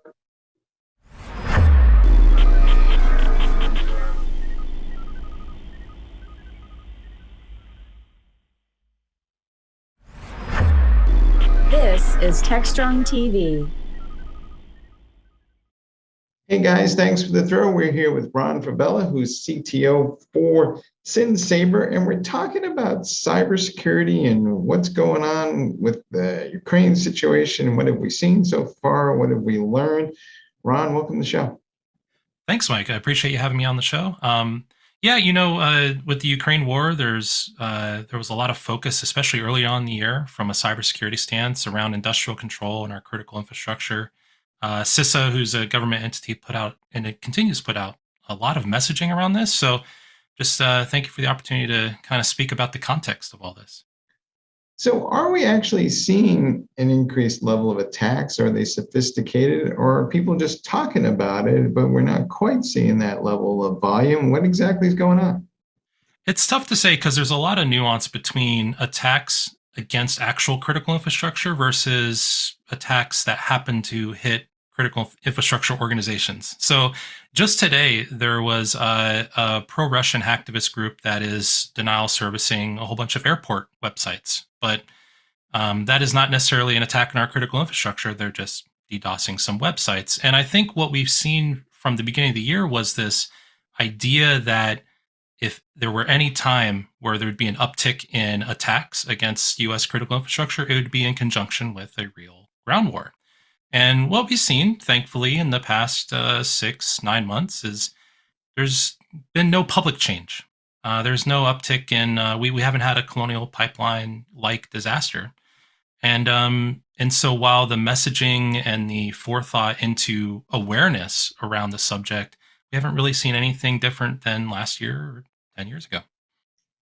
Is it your sense that we overestimated the capability of the Russian folks, or is it more that everybody kind of realizes that we're rapidly moving down the path of mutually assured destruction, and maybe we should just all chill out a little bit? A little. I think there's a lot of armchair analysis going on, especially even with the kinetic war. And I think suffice to say that most everyone may have overestimated Russian capability in all aspects. Even in early days, the Russians were claiming this is a number of days before we march into Kiev, and we just haven't seen that either. So I think when it comes to nation state digital or cyber attacks, when there's a real, I want to say real war going on, it's much more effective, and the effects are known to blow up a power plant as opposed to hack a power plant. And I think that's what we're seeing now, and even just an understanding that there's a finite number of resources in focus. So if you're engaged in that kind of logistical war, maybe their digital resources are being spent elsewhere in the region, in Ukraine, as opposed to outwardly in the world. We've seen lately, at least, more concern that they are going to launch something more comprehensive in terms of an actual attack, and of course, nothing happens. Are we in danger of being lulled into a false sense of security because we're sitting here going, well, nothing's happened so far, but then we'll wake up one morning and go, holy crap. And I think, so CISA Shields Up program was both great from an awareness and messaging stance, but to your point, have we already become fatigued by the Russian threat? And I may be dating myself, but I remember back from the DHS color system for terrorism, right? And we never seemed to get below yellow. And for years and years and years, and I think that's, to your point, that's a possibility with this Shields Up. Like how aware, how hyper aware can we be and then have nothing happen? And do we kind of let our guard down and then something does happen? I think for critical infrastructure in the U.S., always been under threat. This year it's the Russians. A few years ago it was the Chinese. I think from a nation state perspective, that threat doesn't go away. So to your point, are there catalysts, are there excuses, or are there opportunities where we are now in play on the battlefield where previously it was just maybe political jockeying? One of the upsides, though, arguably, is CISA has kind of stepped up and taken a de facto leadership in terms of driving the cybersecurity conversation. And from your perspective, is that a good thing? And how much of that should we expect to see going forward? I think it's great. The tone and tenor of their messaging, the type of messaging they're putting out, to have a name around of awareness program like Shields Up, they're doing great on the marketing side. And I think CISA as a newer organization in DHS is a little bit in startup mentality. They have to establish themselves as an authoritative, if not, they're not regulatory, but at least government authoritative voice for cybersecurity, and kind of building out their area of responsibility. And I think it's been great. Again, critical infrastructure. When you think about industrial control security, for as long as I've been in it, you get these two camps. There are the newcomers who are excited because it is an actual threat. There's physical ramifications and there's opportunity to have positive impact. Where maybe in an enterprise, it's like, hey, we're just trying to do the same thing we've been doing but better. But then you have kind of the old guard, which is, well, talked about Stuxnet 15 years ago. We thought, I can count on one hand how many actual attacks we've had. Is this a real, practical day-to-day threat? It is impressive to see CISA come out and get cybersecurity for critical infrastructure a seat at the table. And I think that's important for the community at large. Now, let's not waste it. Let's not waste it with FUD. Let's not waste it with hype. Let's use this as a catalyst to where we can implement real practical security. And I think that's key, not only for the Shields Up program now, but going forward. There also seems to be a lot of bills floating through Congress these days. Some of them are more prescriptive than others. I think it was Ronald Reagan who once said, the 9 dangerous words in the English language are, hello, I'm from the government and I'm here to help. So what exactly should we expect going forward? And is it a good thing or a bad thing? It's a difficult thing because, there's the carrot and the stick, so breach reporting for my local municipality who provides me power, it's probably not going to do much to help them. But grants, DOE funding, some of the things we saw in the infrastructure bill, back, I would say, gosh, how long has it been now? Maybe 10 years ago, how we all got smart meters was because of some early grant money that said, you must modernize the grid. Oh, by the way, you must do the cybers as well. And that little checkbox basically spurned on an entire industry for industrial security. And we have that opportunity now. So not only are we seeing maybe the reactive legislation, like breach reporting because of Colonial, but we're also seeing some funding flow through, which is key. You can't just continue to say, you must do this on the honor system, and if you don't, we'll fine you. That's just not how our infrastructure in the U.S. works. It's thousands of individually, privately owned entities, except on the water side, they're more, owned by the government. But you can't just go in and with a wave of your hand say, thou shalt. It's still very difficult. There's resource constraints, so many things to overcome. And yet we see the bad guys are collaborating more. Do we need to figure out a way to collaborate better amongst ourselves in response? Because it does seem like we waste a lot of time and energy reinventing the same wheels over and over again across different organizations. So perhaps that's an opportunity to take a step back and say, what are we doing? Absolutely. And to your point, it's not about new ideas or new guidelines. We've had NIST guidelines forever now. NERC, as a regulatory body for electric utilities in the U.S., been around for at least 15 years, if not more. They were created post the 2003 New York outage, the big blackout on the East Coast. So right now it's about execution. How do we actually practically execute all the things the government are saying, whether it's monitoring and visibility, which SynSaber is involved in, whether it's SBOM, whether it's multi-factor. I think the risk we run is that they continue to throw out buzzwords, but it's about practical execution now.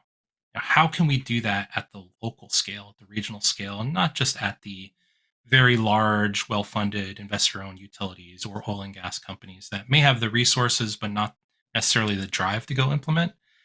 How do we get that coverage across all of our critical infrastructure? Because at least for me, I live in Chattanooga. It may not be considered critical to national security, but it's critical to me. It's critical to my neighborhood. And so for each of us and each owner operator, their infrastructure is critical. So how do they, move the needle when it comes to cybersecurity? There is, of course, a lot of conversation these days about what is the level of accountability that IT security people should have? What's their responsibility to the greater good versus the organization that they work for? There's been a lot of court cases back and forth. Without getting into the cases themselves, what is the sense of the responsibility among security professionals these days and how they view their jobs and their roles and their obligations? And I would imagine there's a lot of emotional stress that goes with that. I think, especially in smaller organizations, everyone's wearing multiple hats, right? They're the exchange admin. They're also the substation technician. They mow the lawn on the weekend. And I think there's a lot of, especially in critical infrastructure, it's very mission focused. So even with the hurricane in Florida, you see this idea of mutual assistance or mutual aid. And I think from a technology stance, that's where you're starting to see some outreach, some help. Of course, vendors and consultants and everyone are always there to help as long as you assign a purchase order. But I think there are larger efforts where we're recognizing how much the enterprise or the IT technology is in our critical infrastructure, how it's all interconnected, and how we're dependent on each other, to where you're seeing a lot more effort and a lot more awareness from the operations side that they are connected. There is a real risk, and there are practical things they can do to combat those risks. We have the notion of FEMA and civil defense agencies and all kinds of stuff for years. Do we need the cybersecurity equivalent of that? Should there be more cooperation among different groups and agencies? Because it seems to me, to your point, if I'm 3 IT guys working for a company in the middle of Tennessee, my odds on being able to handle all this are pretty low. Mm-hmm. And I think looking back, there were some public-private partnerships, and you'll hear that a lot coming out of the government, especially CISA. It's that public-private information sharing. We tried this, again, not to be a jaded old guy, but 20 years ago, we had this with InfraGard and FBI, and it's evolved since 9/11 into fusion centers and more local law enforcement with national. I think if we continue that evolution, it's not so much about information sharing, which tends to be the focus point. It's about exercising those relationships where if something does happen on scale, who do you call? And Colonial CEO kind of got grilled in a subcommittee over this. They called the FBI, but they were expecting that they would call other people. There's no playbook for that. And on the information sharing front, we've had some missteps in the industry where information sharing usually meant it was one way.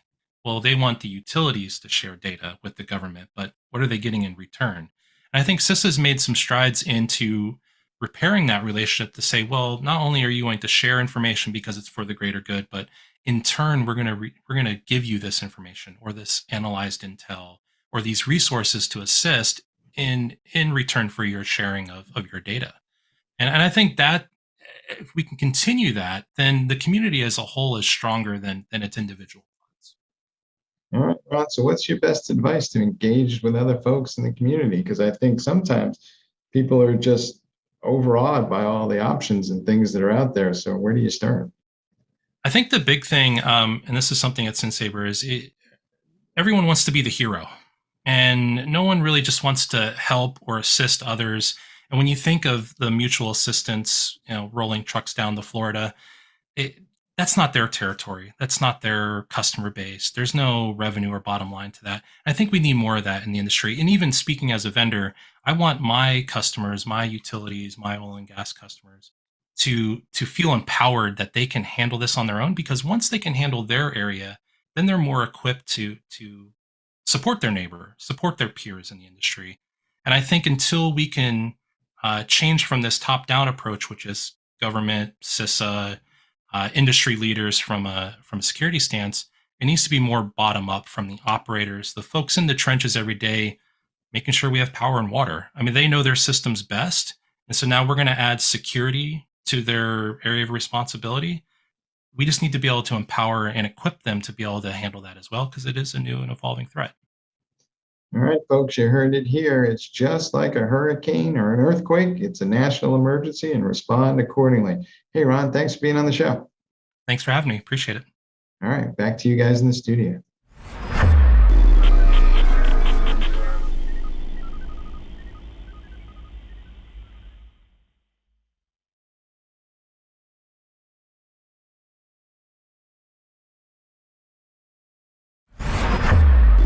This is Techstrong TV. Hey guys, thanks for the throw. We're here with Scott Johnston, CEO for Docker Inc., and we're talking about the relationship between Docker and a thing called WASM, also known as WebAssembly. There's some changes coming down the pike. There's a new software artifact in town, and they are compatible with one another, and Scott's going to explain how that's all coming together. Scott, welcome to the show. Mike, really glad to be here. Thanks for the invitation. All right, so walk us through the fundamentals. I mean, people have been talking about WASM for a while. It's still early days. Everybody thinks of Docker as the latest and greatest new software artifact. How will these two things come together, and how do you see them kind of resulting in, 1 + 1 = 4, 5, 6 or more? Even more. That's right. No, thanks, Mike. And what's been exciting to see is the evolution of our industry from the get-go, right? From the open sourcing of Docker in 2013. And you saw the rise of microservices, the rise of cloud native, kind of simultaneous with Docker's rise, with Kubernetes' rise. And over the years, you've seen many different ways in which to implement microservices, many different ways in which to implement cloud native. So of course, it started with containers. That's still the dominant artifact that the tooling produces and that all the tooling operates on. But then we've also seen the rise of serverless, right? The rise of Lambdas. And then most recent, as you noted, is the rise of WASM as yet another way to implement cloud native, to implement microservices. And what we've also seen along the way, Mike, which is exciting and why we think Docker has a voice to have in this conversation, is that the industry has standardized on the Docker OCI image format as its unit of work. And so you see, of course, for container images, OCI container images, but also now Lambdas are deployable as OCI images as well. In fact, 25% of Lambdas running up on AWS are deployed as OCI images. And so with that similar sort of mindset, we saw first the community already playing around with Docker tooling in the upstream open source to how it might be applied to WASM artifact creation and deployment and storage. In fact, there's hundreds of WASM objects already being pushed and pulled from Docker Hub. And Docker sat back and we saw that and said, you know what, why not help the developer community take advantage of the skills they have using the Docker tools, take advantage of the investments they've made in the tool set themselves and setting up their tool chain, setting up their pipelines, and allow those developers and those pipelines to operate not only on container images, not only on AWS Lambda images, but also create and build and ship WASM images as well. And so really that's what this release is all about, is bringing that same investment in developer skills, same investment in developer tools and pipeline tools, and applying it to a new artifact, in this case, WASM. And as you said, you can run WASM and container images side by side. In fact, we launched that today in our free tech preview of Docker Desktop and WASM. And it's the same Docker command line. It's the same Docker toolset, just happens to be operating on WASM objects instead of container images, instead of Lambda images. So I'll stop there, Mike, but that's the long and short of it. And of course, the opportunity is, as new technologies come and go, is to give developers that same ease of use, that same ability to take advantage of these new technologies. Do you think that this is an either-or situation, or will people use WASM and container side by side for different things, and we'll need to create some sort of distributed infrastructure for both? Yeah, I think as with all emerging tech, Mike, I think there's a time frame and there's a specific use case that they both apply to, right? And so I don't think it's either or. I think it's an and. And you'll see, for example, WASM is getting a lot of good use case and a lot of good play in browser use cases, as well as on the edge deployment use cases. But for example, on server side, because WASM does not yet have multi-threaded engines on the server side, it's very challenging in the current state to see WASM having any sort of substitution or replacement effect with container images. And so it's a good example of, like, for the right use case, use the right technology, use the right tool. And we think that the tool chain, the skills can be applied to the different objects depending on the use case. WASM has been around for a while, and at least in the form for browsers. How mature do you think WASM is right now, and what needs to be done? And where do you think you guys will be adding some additional expertise to help WASM reach the next level? Yeah, no, it's a great question. I think it's still early days. And what one could say, it's still early days for the entire cloud native microservices industry, right? But we're still in the first decade of a multi-decade build out. And that's certainly what we see with our larger customers that are just now starting their cloud journeys. And so right now, there still needs to be a lot of work at the different levels of the WASM stack. The component model is still undergoing a lot of work. As I mentioned earlier, the runtime on the server side is not yet multi-threaded. And so those are lots of good work, good community activity, upstream activity is taking place on those three areas and a lot more. What is also a big work in progress, and this is where we think Docker can play a role, is right now there's a very disparate, fragmented set of tools, almost on a per language basis. And for some languages, there's actually multiple tool chains available. And so if you're a developer that wants to get started and try this, it really is a challenging endeavor, because there's so many options and so many different types of tools you could use, you could plug in, you could mix and match. And so what we're bringing to the conversation, like to your question, is developers already know how to use Docker build. Developers already know how to use Docker run. Developers already know how to use Docker compose. And so with those tools, they can use a single set of tools to build WASM images from Rust, WASM images from JavaScript, WASM images from the language of their choice. And then in the case of the Docker toolchain, it's pretty well suited to deliver those WASM objects to edge deployments. And so there's a number of partners that we'll be sharing this week that are focused exactly on that deployment use case. And so Docker will bring then kind of no need to get into a mix of tools and worry about plugging in a whole tool chain on your own, or DIY duct taping of tool chain together. Use the same Docker tool set that you use for containers, use it on WASM objects. And those WASM objects can now be deployed really effectively, efficiently to the edge. We've been talking about, write once, deploy everywhere, forever and a day. Is this finally the time when we achieve that goal? And if we get there, what exactly is the benefit to developers, do you think? I mean, is it going to really matter to them immensely, or is it just kind of a nice to have? Yeah, and I think it's an exciting option for it, for sure, Mike. And again, for the right use case, because it truly is like, choose the language of your choice, write it once, and then deploy it to the edge, eventually deploy it to the server side once there's multi-threaded there, deploy it to the browser side. And so I think it's a very good candidate that's looking very promising for write once, deploy any.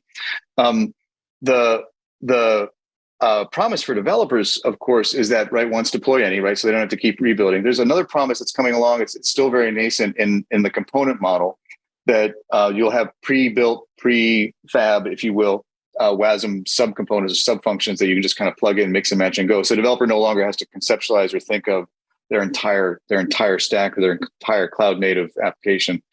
The third one, which is we talk a lot about, is the security benefits of WASM. Now, a developer doesn't want to think about it, but the beauty is with WASM and as well as with some container tool chains, the security is kind of built in from the start, because it's a very minimalist build of just enough functionality, just enough technology that you need for the application itself.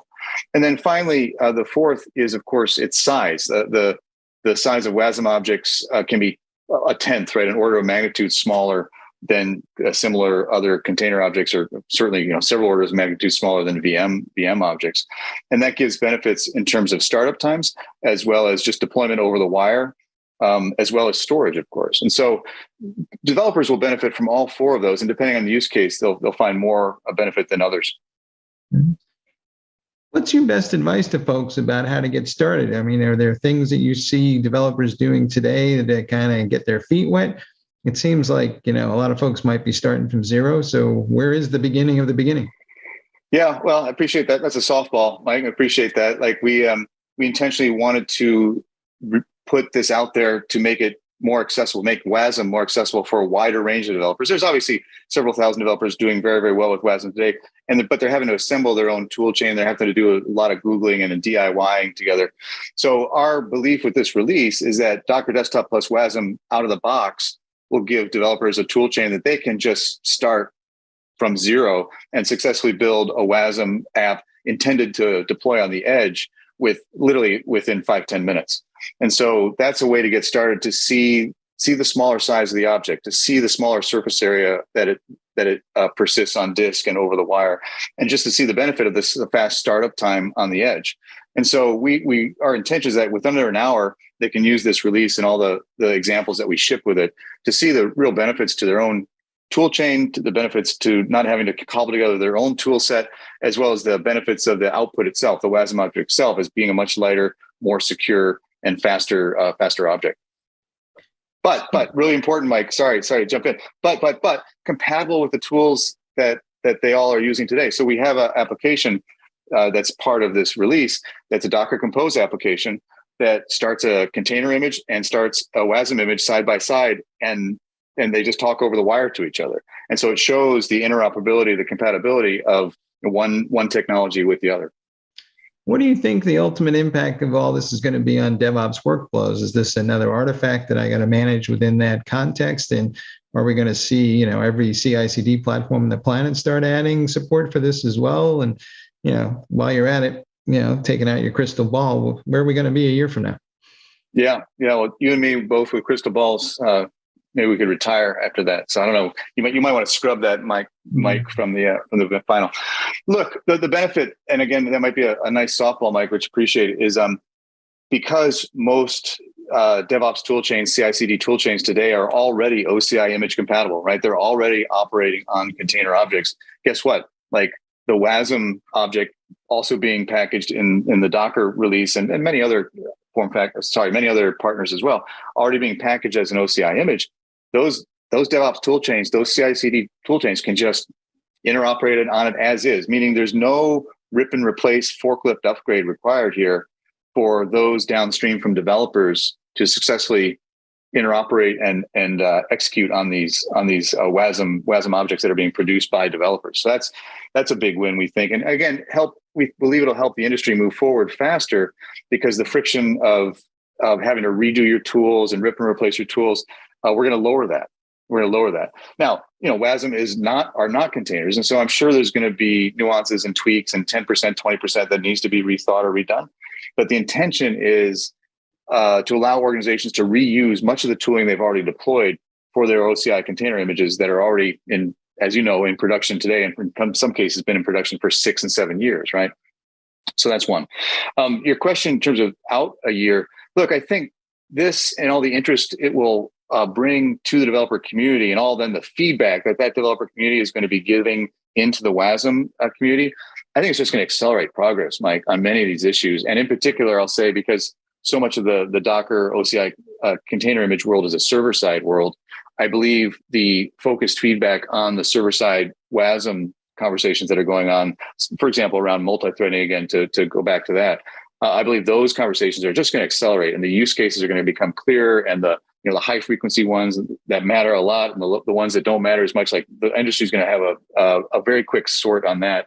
So our desire is to come in, help, to listen, and ideally accelerate much of the great work that's being done on WASM to help make it even more practical and usable by the end users. All right, folks, you heard it here. There's a new kid in town, and we're going to see what happens with all this WASM stuff, but hold on to your seats. A lot of interesting things are about to happen. Hey, Scott, thanks for being on the show. Mike, always a pleasure. Thank you. All right, and back to you guys in the studio.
Hi again, everyone. I hope you all enjoyed today's episode of Techstrong TV. We had some amazing interviews with industry professionals to give you the latest in the tech world. And alongside our airing of the open mainframe and engineering the change, we had plenty of great content today. We'll be back again tomorrow, so we hope to see you then. But in the meantime, thank you so much for watching, and hope you have a wonderful rest of your day. As always, stay strong. Techstrong.